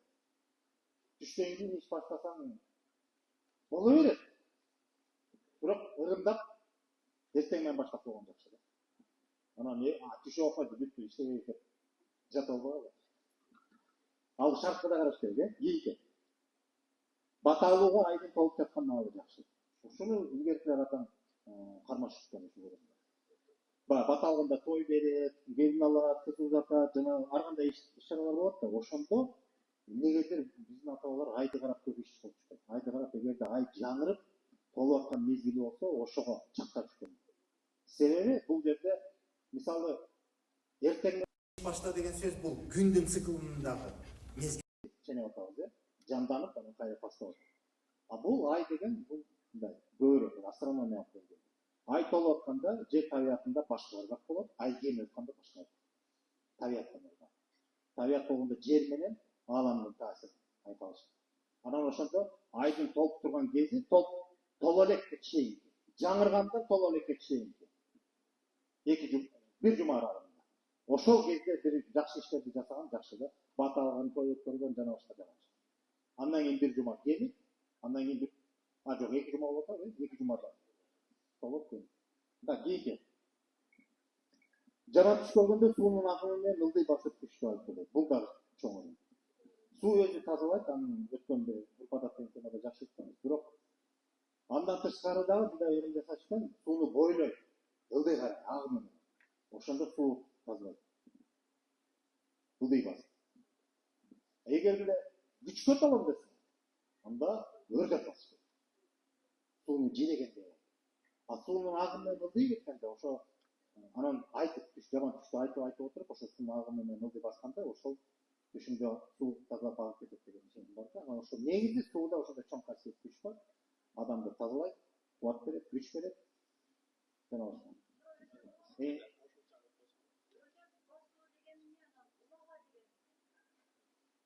Өрдөп басуу деген жогору болот. Суу тоодон агат да биз үчүн. Түз жерде башка кандай болгон видеода агып келаткан башактан ылдый агат. Өрдөп деген сөз жогору болот. А улага деген башка да, улага деген киребиз. Ал бөлмө, имараттын улагасы. Силерде да айдын толуп жаткан балдарды балдарды отургузат да. Ошондо да ушундай кылышкан, ай толуп баштаганда отургузса тез бүтөт. Ооба. Негизи ай толуп атканда табияттын ыргагында мындай өсүү ыргагы. Өсүү деген сөз жаракат алсаң бат бүтөлүп, мындай түзөлүп кетет деген сөз. Ооба. А кемип атканда тескерisi болот. Бар нерсе кайра мындай алсыздана баштайт. Эгер жаракат алса, ал дагы анын бүтөшү дагы. Эми аны карабайт деген эчен, тагдырдай. Кырсык болсо. Бирок негизи ошондой мааниси бар. Кийинки. Бул медицинада жана операция жасагандарда ошого жакшы да. Ай толуп аткан учурда жасалса жакшы, кадимгидей. Кемип атканда бир аз таасир башкача болот. Бул күлкүлүү нерсе. İşte, emni için işte. Yaşlar gülmeydi, yaşlar düşünmeydi. Hizmetlilikte çıktı deyip durup, 6 adam 6 aram bağlığa kaptırattı. Ben kaça kaptırlar düşünmeydi sözde. Ben bana gözleşti de, uşun da bildiğimde bu otur, Türkiye çıkan turu var. Aytışlık sözde. Türkiye çıktı deyip onu, Türkçülük sözde dedi. Men uyaram dedi. Oldu ya ayttıratı. Ana, tütü de tükürüp hayran film bok oldu, Türkiye'si yok oldu da aytıp oldu desem. Ne de bu işte? Yok, bu. Orta yakında çisto fizyolojik yapar. Fizyoloji. Emni için olsun dedi. Söylögen başka. Bala söylüyordu. Bala adam mansınız ya. Mani bilmez. Kim söylüyor? Kimdin tiline Türkiye çıksa. Türkiye degenim de. Türkiye degenim tilge bir. Ne? Orşen ne deyken? Kırgızlar kadar orşa yapmasın kim deyken? Ha? İşte bir nerse çıkar tilge. Söylese yaptı. O vakti bu. Ал сага жолдо болот, тамак ичкенде да кычышат, ачышат, бир жагымсыз бир нерсе жагдай жаратат, тилиңе чыгат. Анан ошол жадагыса сүйлөгөндө да сага жолдо болот да. Эмне эле ушундай бир ыңгайсыздык жаратат. Анан ушундай тибирге деп атам. Тилиңе тибирге чыкты дегенде анан жанагы алты адам, алты арам малдын малга каттырат дегенде жаман сөз айтып, эми ошону айтканда эмне болот? Адам ошону айткан сайын анан кайталап атпайбы? 12 жолу айтып кайталап баягы закон эффект реклама да. Адам жана каттырып атканды укканда эмне болот? Жийиркенет. Жийиркенгенде адамдын аң сезиминде ошол жана нерв системасы кадимгидей бир жыйырыла түшөт дагы, анан кайра бошотуп кое бергенде ошол жана тибирке бул нерв түйүн. Ошол жанып кетет. Дароо эмес. Ошол түйүн жандырылат да, бир канча убакыттан кийин анан түзөт. Бул ушуну түзөтүп алып салуу медициналык деңгээлде аны кеспейт аны. Бул өзүнө тарап кетет деп коет. Өзү качан, ким билет канча убакыт. Ал себеби ошол нерв түйүнү ал бир шарт керек. Кайра мындай жыйырылып барып кайра бошонгондо анан жазылып кетет да. Ошону жыйырылышпен адамды жийиркетиш керек. А жийирткенде тилиңе айтып койду. Ошону элестетип көрө, өзү эмне деген жеткен жана болду ошо эмне деген нерсенин баары жазылып кетет да өзүнөн өзү. Кийинки болду. Тамаша күндүк жетчи да. Кийинки. Анан жакындардан сурап алуу эмне деген сөз. Мен айтпайм. Идиш сынган адам башынан тегереп сүрүп атат. Бул дагы ырым, бул жанагы жаман нерсе ушул адамга тиешелүү же болбосо адамга жакын, мисалы адам сындырса, ошонун башынан келет. Адам өзү. Адамдын кокусугунан улам бир неме сынып атса, демек мындай түшүнүк бар да, анда мындай туура эмес нерсе болот адамда. Ошол нерсе, ошол жанагы бүтүн нерсе урап атса, демек бузулуп атса, ошол нерсе сага жетпесин, ушун менен чыгып кетсин. Анан түкүрүп койгону сен өзүңдүн ниетиң. Сендеги бар нерсе, сен ошону адам өз түкүрүгү менен көп нерсени өзүнөн чыгарып, же башка бирөөгө берет дегенде, жанагы дем салганда да түкүрөт го, ошол сыяктуу. Адам ошону түкүрүп, ошол менен чыгып кетсин деп ошондой ырым бар. Бул эми жанагы башынан суу тегереккенде дагы айтканбыз, ал жерде түкүрүлөт. Эки. Эркек бала жаш жигит жалгыз жолго чыкканда куржонго каржылык салып чыкчу. Каржылык деген билесиңби? Каржылык кандай же? Эркекке тартылчу делип, куртукан. Эмнеси менен өзгөчө каржылык? Каржылыктан эмне болот? Эмне билесиң? Каржылыкка тиешелүү эмне айта аласың?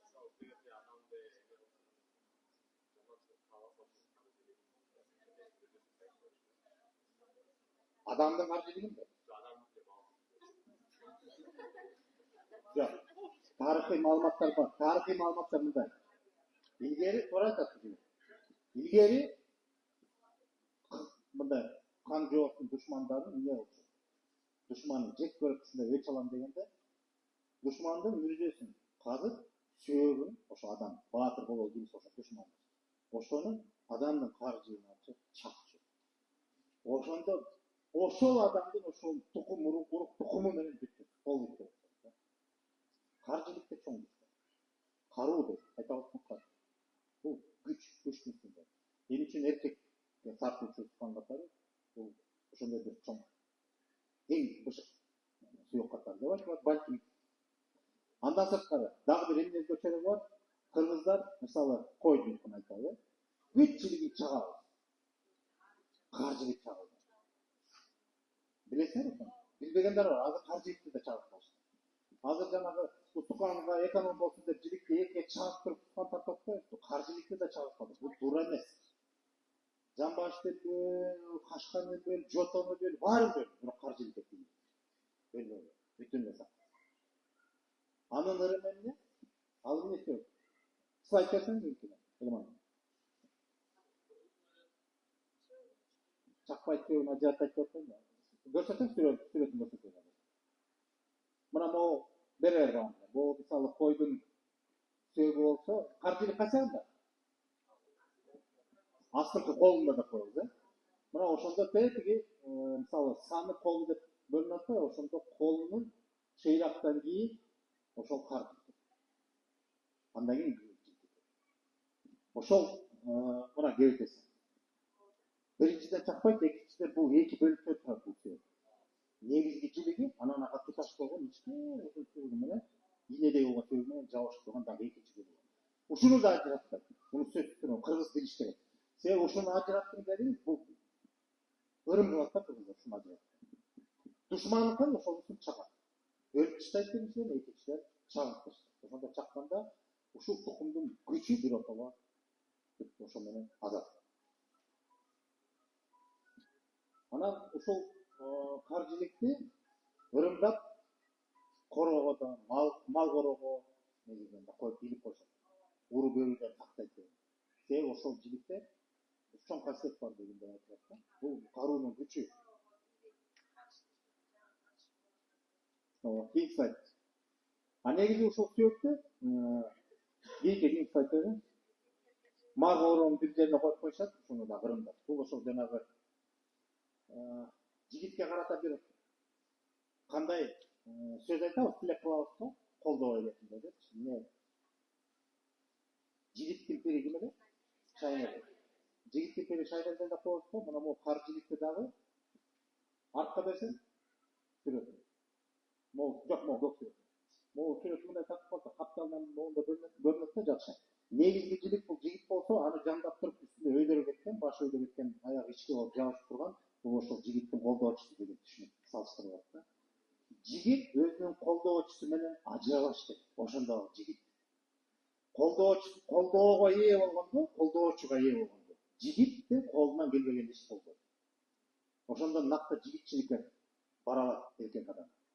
Ошон үчүн жанагы жигиттин пири Шаймерден деген сөз ошондон келип чыккан. Анан бул жиликти ошол сыңарындай салыштырат да, ошон үчүн муну ажыратпа деген сөз ошол. Ушуну ырым тутушат да, себеби негизги күч карууда. Ушу кар жигитте. Каруу деген сөз да. Билеги күчтү бирди жыгат деп атпайбы? Бирди жыкса да бирок билек да, кара күч билек да. Анан ушул менен байланыштырат да, ушуну ырым кылышат, ажыратып. Себеби күч ушул жерде уюп турат. Билекте. Кийинки слайд. Так, баланын жентегине союлган койдун моюнун ажыратпай, мүлжүп бала моюнун кармагыча сөйүп турбайт. Бесаре, жеңелер жакшы эле, жеңелер, келиндер бала төрөгөндөн кийин келинге моюнду берет. Анан ошо баланын моюну токтогу чакты биринчиден сөйүп мүлжүйтөдү. Моюнду ажыратпайт. Моюн өнүп калат. Ажыратпай туруп, анан ошо баланын моюнуна катты чак тийип коет. Анан кайсы койдун моюнун ошо?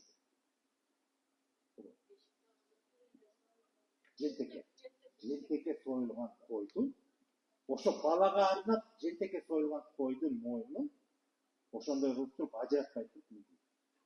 Себеби башын кармап калыш керек да. Баш токтой элек да бала. Ошо баарлык көп сөздөрү бар да. Баланын туулгандан эмес тураарына сүйүнүп, анан тураары эң биринчи дене бойдун бекемделиши башын кармап калышына байланыштуу. Ошондой ырымдайт да, анан ошону жанагынтип жентегине союлган койдун моюнун ошентип азыркы келиндерге түшүндүрүп койсо эле жаман эмес, азыркылар жебем эт жебем дегендер бар го. Билбейм кандай болуп атат, ийгилерге түшүндүрүш керек. Кийинки слайд. Эртең менен күнгө жүгүнү. Бул ырымды билесиңер да баары. Кийинкиси. Жаңырган айга жүгүнү. Бул жана мезгил чени. Күндүн эртең менен чыкканы бир күн өттү. Ошонун жаңы күн, жаңы жашоо жанданып атат, бир күндүн эсеби. Ошого жүгүнүү деген сөз бул сыйынуу эмес. Бул ызаат көрсөтүү, ызаат берүү же мындай сыйлоо иретинде, мындай таазим кылуу деген мааниде да. Себеби күндү көрдүм. Анан күндүн өзүнө эмес, жаратканда тагдырга, бирок күндү көрүп атат. Күндүн чыкканы өзү жаңы күндүн көрсөтүүчү. Жарыкчылыктын белгиси дегендей да. Анан күн дагы өзү жашоонун булагы да, мындай. Биологиялык негизде карасак да.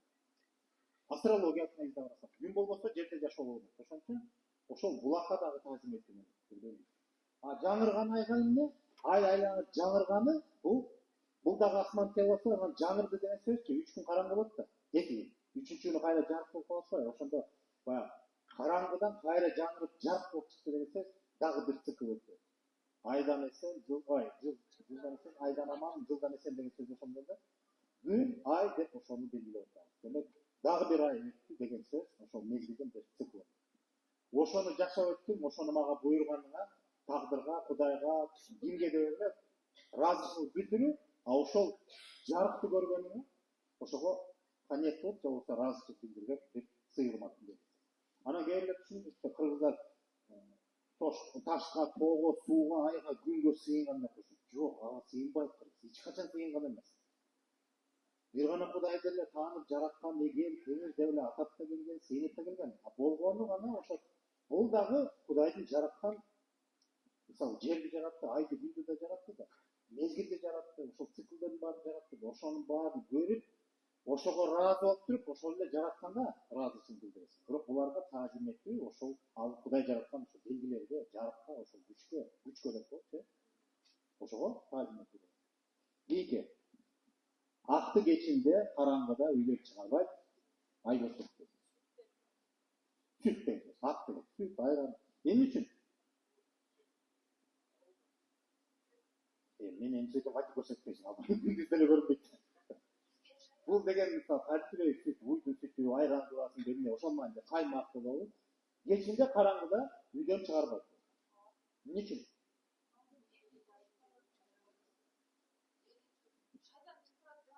Şeytan kıdırıktı. Bir dakika kadar ettiniz. Gelin çocuk uydun mu? Antik de aytıp koysunuz. Şeytan tükürettik de aytıp. Arganda sözlerle de misalı bir manisi balkim oşandayınday. Korkup seslensin degen manisi. Bırak tükürüğünden de süt degen ne? Jaşo'nun boşatı, bulağı, başat. Bu yerde Jaşo'nun bulağı süt degen.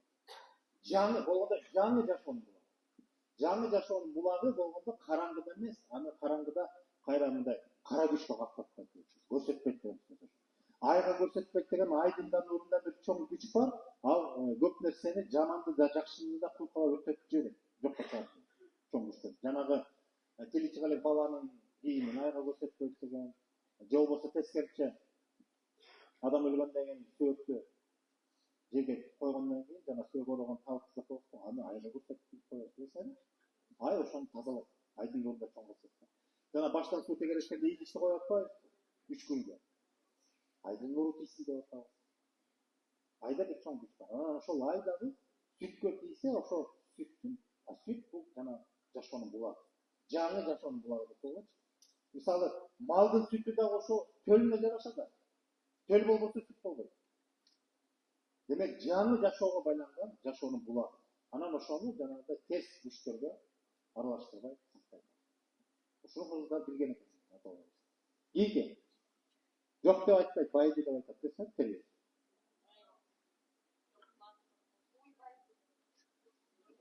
Süt баруу десе байып кетти дейт. Бирок ушул сөздө негизи сүткө карата айтып атат бул сөзчү. Уюбуз байып кетти дейт. Elin için süt var mı desek, süt tarafması, süt var mı desek, yok uyum bayit etti. Bu anda düşünüyorsun. Yok degen sözde aytısı gelbette kalır. Yoktu tergey. Yok desen tüyü yok olup da koktu. Yok tüyü yok da. Oşan için süt için de öyle yok da. Yok bayit degen söz mü? Bunday logikası varsa. Nege bayit? Sev, boğusu falan da bayit. Süt kaçan çıkmadı? Boğusu. Ağaç esip çıkarır. Boğazganda süt çıkar. Bayıdı degen buna dağı tölbeyt dedi. Kayra gelip böyle koyar. Buna çında öyle bayı vatakta. Ana ошол bir nersenin gemigeni kayra başka nersenin andan jakşı nersene soğuktalat desem ki bayı gider. Ana uşun ırıkta başka nersege karata akşada dar öyle bir çarşı. Bizde ne sırağında jok bolsa jok demey kırgızlar. Bokat bulu ne olur. Bayı gider. Derge. Örümden. Sebep bir nersesi jok boladat da bir nerse сурап келдим. Билбейм энди каражат эмне bir nerse сураса, ошол жок болса аны жок деп база белгилеп айтпай, аны байыды дегени кайра келсин деп атат. Ушундан улам ырым деп атат. Уйдун мисалында. Сүт бар үйдө десе, жок уйум байып кеттим дегенде. Ошондой манда да ырым. Ийки. Я. ошентип атат да, байып атам, акчам жок банкта дегендей да. Банкка салсаң байып да, ошондой маанилде да. Кийинки балага убактылуу жаманат бер, манаса чоң жилди деген аны түшүндүрдүк. Кийинки койдун башын кичүүгө тарт, мына келди кезек. Кезек кимде? Ысыккөлдө. Нарындын баардык жеринде. Еберле жер. Суроо берейин, көлдүктөр калып кетебиз? Эмне үчүн күчүңүзгө тартасыңар башта? Башта эт жок, дагы. Жегенге оор, дагы. Айтыңыз.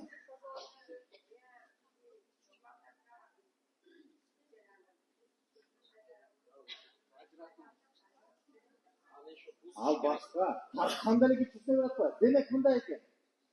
Көлдүктөр башта алып эт жок экенин түшүнүп, жешта кыйын экен деп эле калгандары билбей жүрүптүр. Эт жок экенин билбей жүрүптүр да. Башка алып кетти. Кандай? Жок. Суроо мындай, мындай чүйдө, нарындын кээ бир жерлеринде гана күчүлөнүп атат, калган жерлерде улуусун атат. Таласта улуусун атат, Жалал Абадта улуусун атат, Ошто улуусун атат. Но көлдө эле, көл менен ошол нарындын ошол көл менен байланышы бар кээ бир уруу бар да. Эмне үчүн күчүгө тартасың?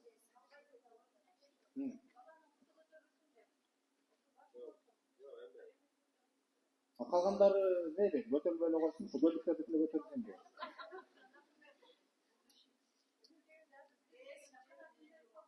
Несі жөплейді осы.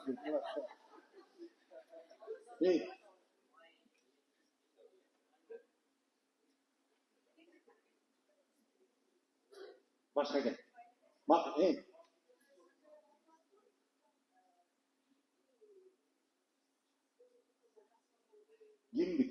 Kimdi? Anda men aytып берейин. Окуп турсуз. Men özüm göl menen байланышым бар. Көлдүктөрдү жаман көрбөйлү. Men көлдүн жээнин, көлдүн үйө басым. Көл менен тамыр башым. Мындай. Men de kölдү көп кыдырып жүрүп ушул нерсени өзгөчө кызыкканда көп киши сурап. Ушундай эле сөз. Эт жок. Тишөткө табыштабайбыз. Жана. Негизгиси анан бир Шалба деген айылдан, азыр телефон соорайм. Бир аксакал санжарачыда укканда анан ошондо мен суроомо жок аныкталды да, мен ошондо чындап эле түшүнбөгөнүм баары такталдым да. Мындай деген окуя болуптур. Телекматтын убагында. Телекмат акенин билесиңер. Телекматтын доорунда мындай окуя болуптур. Телекматтын биринчиден жалгыз бала болуп, ал кийин кыскасы бир нече ай алат. 4-5 ай алат. Балдары 13-14 бала болду. Балдары да мындай. Биринчи келишкен да. Бул үчөө аралашкан. Анан Телекмат кийинки мезгилде баягы көлөрөнүнөн сырткары жалпы Кыргызстан төбөсү көрүнүп, чоң иштерге аралашып, жакка бияка элчилик кылып көп мындай эл кыдырып, жер кыдырып, үйдөн балдарынан, үйлөрүнөн алыстап көп жүрүп калды да. Анан ошондо бир күнү айылдын аксакалдары келип, анан Телекматка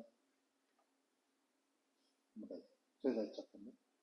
Сен эми элди жүгүн көтөрүп, эл кызматында эл аралап жер кыдырып жүрөсүң, балдарыңа мындай көз салганга дагы, балдарыңды тарбиялаганга дагы жетишпей атасың деп түшүнүп атабыз. Анан бул жерде даанышмандыкка карасаңар айтылат. Сен бир өзүң да сынчысың, балдарыңдын кимиси сенин ордуңду басат, ошону бир белгилеп эле айтып койчу деп. Калганын биз керектүү тарбия таалимин, билиминди берип, сен ордуңду толуктайбыз деп. Кам көрүп атат, аксакал. Анан ошондо Телекматтын айткан. Мен өзүм көрсөтпөйм деп.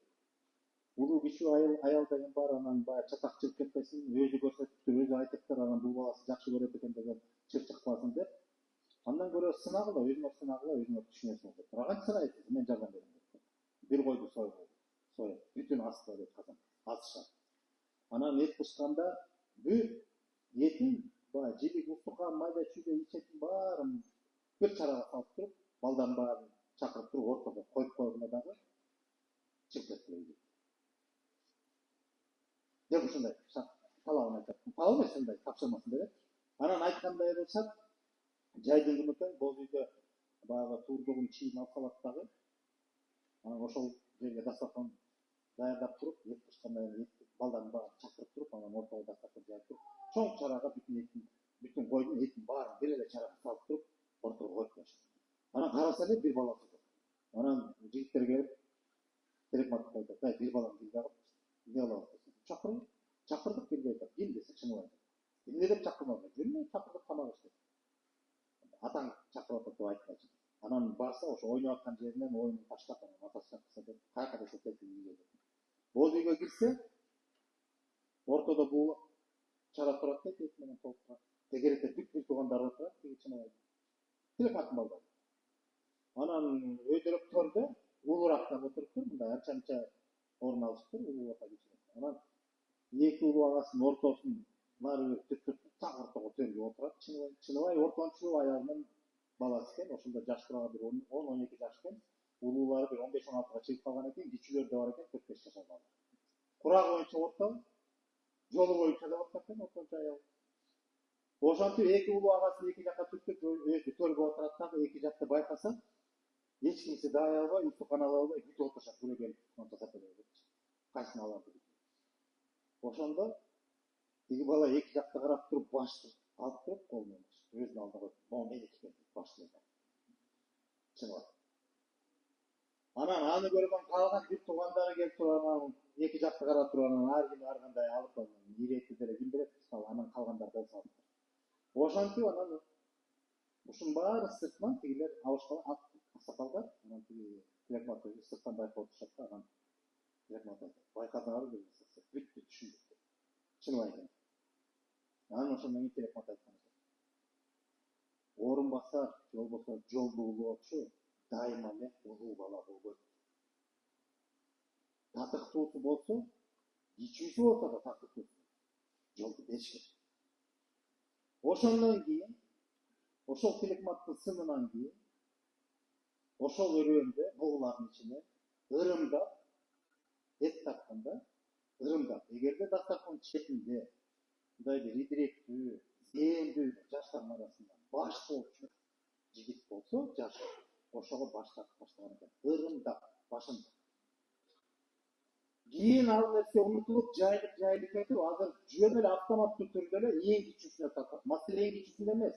Жаш болсо да жол бериш керек деген сөз бар. Эгер татыктуу болсо, эгер жөндөмдүү болсо, тартып кете ала турган болсо, баш көз боло турган болсо, анда жаштарга бериш керек деген сөзүм кармап, анан көлдөктөр бугулат негизинен башында ошентип баштап, анан кийин тарап кеткен экен, көлдүн арты берки өзүнө чейин, анан нарында көбүрөөк тыным сейиттер нары бери көп катташат бугулар менен, ошол менен аларга да тарап кеткен экен, анан нарынын кээ бир аймактарында ушул нерсени кармап баштады.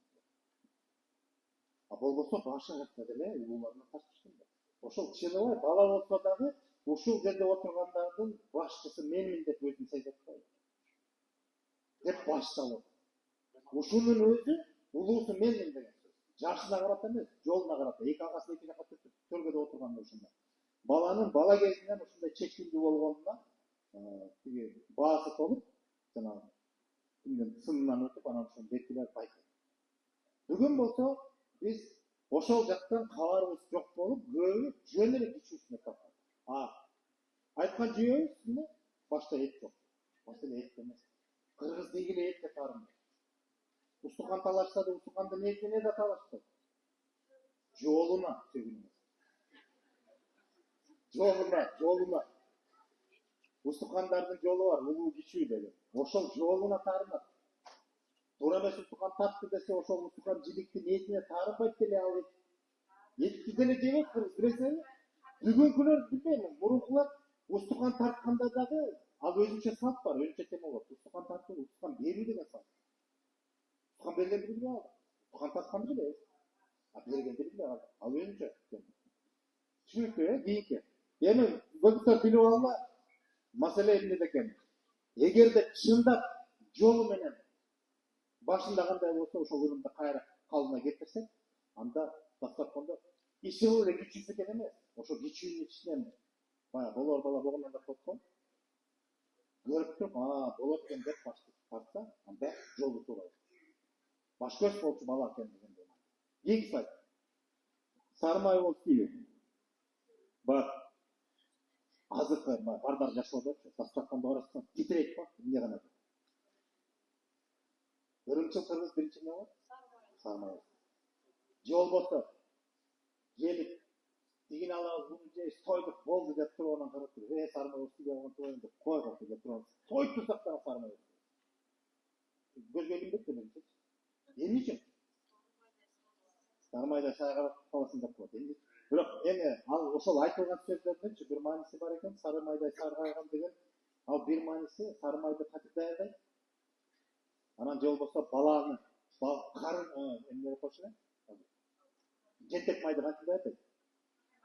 Бала төрөлгөнгө чейин генинин боюнда пайда болгондон кийин кайнене келип туруп жентек май деп туруп атайын карынды тазалап туруп анан баягы сары май жасап туруп аздан улам чогултуп туруп анан ошону бүтөт жентекке бүтөт сары майдай саргайып деген сөз ошол бир нерсеге арнап туруп аны бүттүрөт толсолбойт толсоодон сааты келсин көрөсүн андан кийин дегендей ошол сыңарындай бүттүрбө деген мааниде да анан бул сармайдай саргайып деген кандай мааниде айтып аткан ошол бүттүрбө деген сөз саатты дасторконго койду болду же деген мааниде биринчиден экинчиден эмне үчүн сөз болуп кеш керек себеби баардык азыктардан кайра эле сармайга жанагы келебиз баланы озантуу сыяктуу бул эң негизги азык улуу азык башкасын окуй десең да бирок нан менен сармайды окуйт андан кийин калгандарына эң алгачкы азык башаттагы азык деген мааниде да ырым ошол кийинки нактуу адамдын кийими сурап алып кийүү бул эми белгилүү билесиңер да бул деген ошол адамдын эми нактуу адам деп атабызбы эми күчтүү касиеттүү адам деп атабызбы анын кийими сурап алуу деген атайын сурап алышат ырымда кийен деп ырымдайт жөн эле бир жака илип коюш үчүн эмес балачанын чапанындай үйүнө илип койбойт атайын кийет эмне үчүн себеби ошондой чоң даражадагы даңазалуу адамдын кийими ошол адамдын даңазасын дагы коргоп курчап турган ал дагы бир чоң күчкө ээ анан ошонун илеби да тийсин деген ырым менен сурап кийишет андай бар бирок азыркылар андай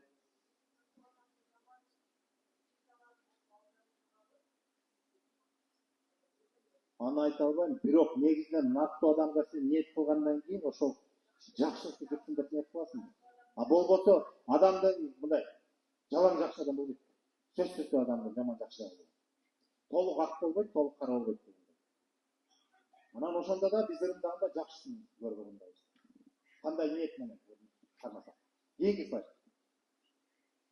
саат канча болду негизи толтурады бүтпөйт окшойбуз ушул менен токтотолу себеби дагы көп улана берет балким кийинки сабакта деле 8 болоюн деп калды могу менен бүтүрүп коелу ара төрөлгөн баланы баш кийимге салып керегебейт бул дагы чоң ырым ара төрөлгөн деген түшүнүп атасыңарбы 7 айлык эми азыр бул ырым жок жасабайт мурунку жашоодо ошону түшүнбөй коелу эмнеге жасайт азыр 7 айлык болуп төрөлгөндөрдү колбага багытпайбы атайын нур менен багууга алып туруп кароого алып туруп керектүү азык эмне шарттан баарын калыстап туруп мурункулар ара төрөлгөн баланы ырымдаганы ошол баш кийимде атасынын тегетеги жакалпак ошо баланы эми биринчиден ара төрөлгөн кичинекей да болот да баардык жагынан медицинада орто эсепенен 7 айлык балдар канча болот 1,5 килограммга жетпейт 1,5 ашып кетет 1,2 мен бир тааныш досум бар 9,5 килограмм төрөйт 7 айлык кетесиздер 9 килограмм төрөйдү деп ойлойсуздар болот ар кандайчы тагдыр ар кандай болот кыскасы өтө кичинекей болот анан атасынын баш кийимине салып койгон өзү атасынын дөөлөтү куту ошо баш кийимди коргоп баш кийим өзү негизи эле кийим ал өзгөчө баш кийим бул жанагы чоң калканч тууга деген негизи баш кийимдин пайда болушу бул жоокерлик заманда жоокерлик эмес эң алгачкы доордо бул коргонуу максатында кийим өзү коргонуу алгачкы адамдар кийим жок турду анан дене бойду коргоп сактаныш үчүн сырткы таасирлерден ошол кийимде бул калканыч курал катары турган баш кийим бул адамдын кутун дөөлөтүн сактоочу негизги күч коргоочу анан атасынын баш кийимине баланы салып туруп анан керегеге илип койгону бул милдеттүү да ошону баягы атасынын дөөлөттүн кутун качырбай сактап аткан ошо баш кийим чоң күч да. Бала бул да баш. Атасынын орун басары. Баш кийди да жак. Ушуну сактап калсын деген орун. Атасы ушул жашка жеткен эмне башынан өтпөдү, ошонун баарына сактап алтын башын аман болсун деген сөзүн чыккан да. Ошол алтын башын аман кылып сактап келаткан баш кийди ошондой бир адамдын жанагы касиет күчү да ошого шерип да. Дөөлөттүн кутун качырбай. Ана ошо баш кийди, ошо ара төрөлгөн баланы, ара төрөлгөн деген сөз толкканды эмес да. Бир нерсеси кем. Ошо кем нерсесин атасынын касиети толккасын деп баш кийди. Салып туруп аны жерге өйдөрө билди. Эмчүн өйдү жерге кийди. Жерге кийди деген сөз өйдө жерден өйдү ийгирээк болсун. Жерге түшпөсүн деп. Жерге берилбесин бала деген мааниде да. Ошентип деп коюшкан. Илгери жашоо. Азыр муну мүмкүн эмес. Азыр айтпа, муну жөн эле маанисин түшүнүп атам. Бирок ошондой өрүм болгон. Кийинки ошондой битирелди. Ошондой битирелди. Баланы биндигин өтүп чаккан бактын түбүнө көрдүм. Азыр мен эшимде сайып коштум. Баланы биндигин алып калсаң азыр. Больницада калып калды. Береби? Эгер алганга мүмкүнчүлүк болсо, илгертилер алышкан. Баланын биндиги умурунда чыккан. Гүлдөгөн бактын түбүнө көмүп койду. Гүлдөгөн бактын түбүнө баланын биндигин көмүп койгондо, бул ырымы баланын өмүрү ошо гүлдөп өссүн. Себеби бала киндик аркылуу негизги азыкты алды эненин курсагында, боюнда турган. Андан кийин бул жарык жашоодо анын азыгы ошо гүлдөгөн бактай болуп, өмө бере тургандай, ушундай гүлдөгөн жашоодо болсун деп ырымдашты. Жок, алып коюңуз да анын мааниси мындай, кайсы убакытта мезгилге чейин негизи эле тирүү бакта. Кышында болсо деле көмүп коюлат, бирок ал жаз келгенде өлүп чыгат, гүлдөйт. Ошол бактын күчү касиети. Ошо менен ширелишет деген түшүнүк бар да. Ошондой кылып байланыштырат. Кыскасы, туугандар, ырымдар көп Кыргызда. Биз азыр бир эле четин ойдук, дагы толтура. Кийинки теманы улайлы, же кийинки сабакта башка теманы өтөлү, же буну улайлы. Эгер улайлы десек, анда ушул жерден токтотуп алайбыз. Бүткөндөн кийин кийинки темага өтөбүз. Эгер жетишсек, болбосо кийинки тема кийинки сабакта болот. Ушул менен анда токтотолу, э? Жакшы.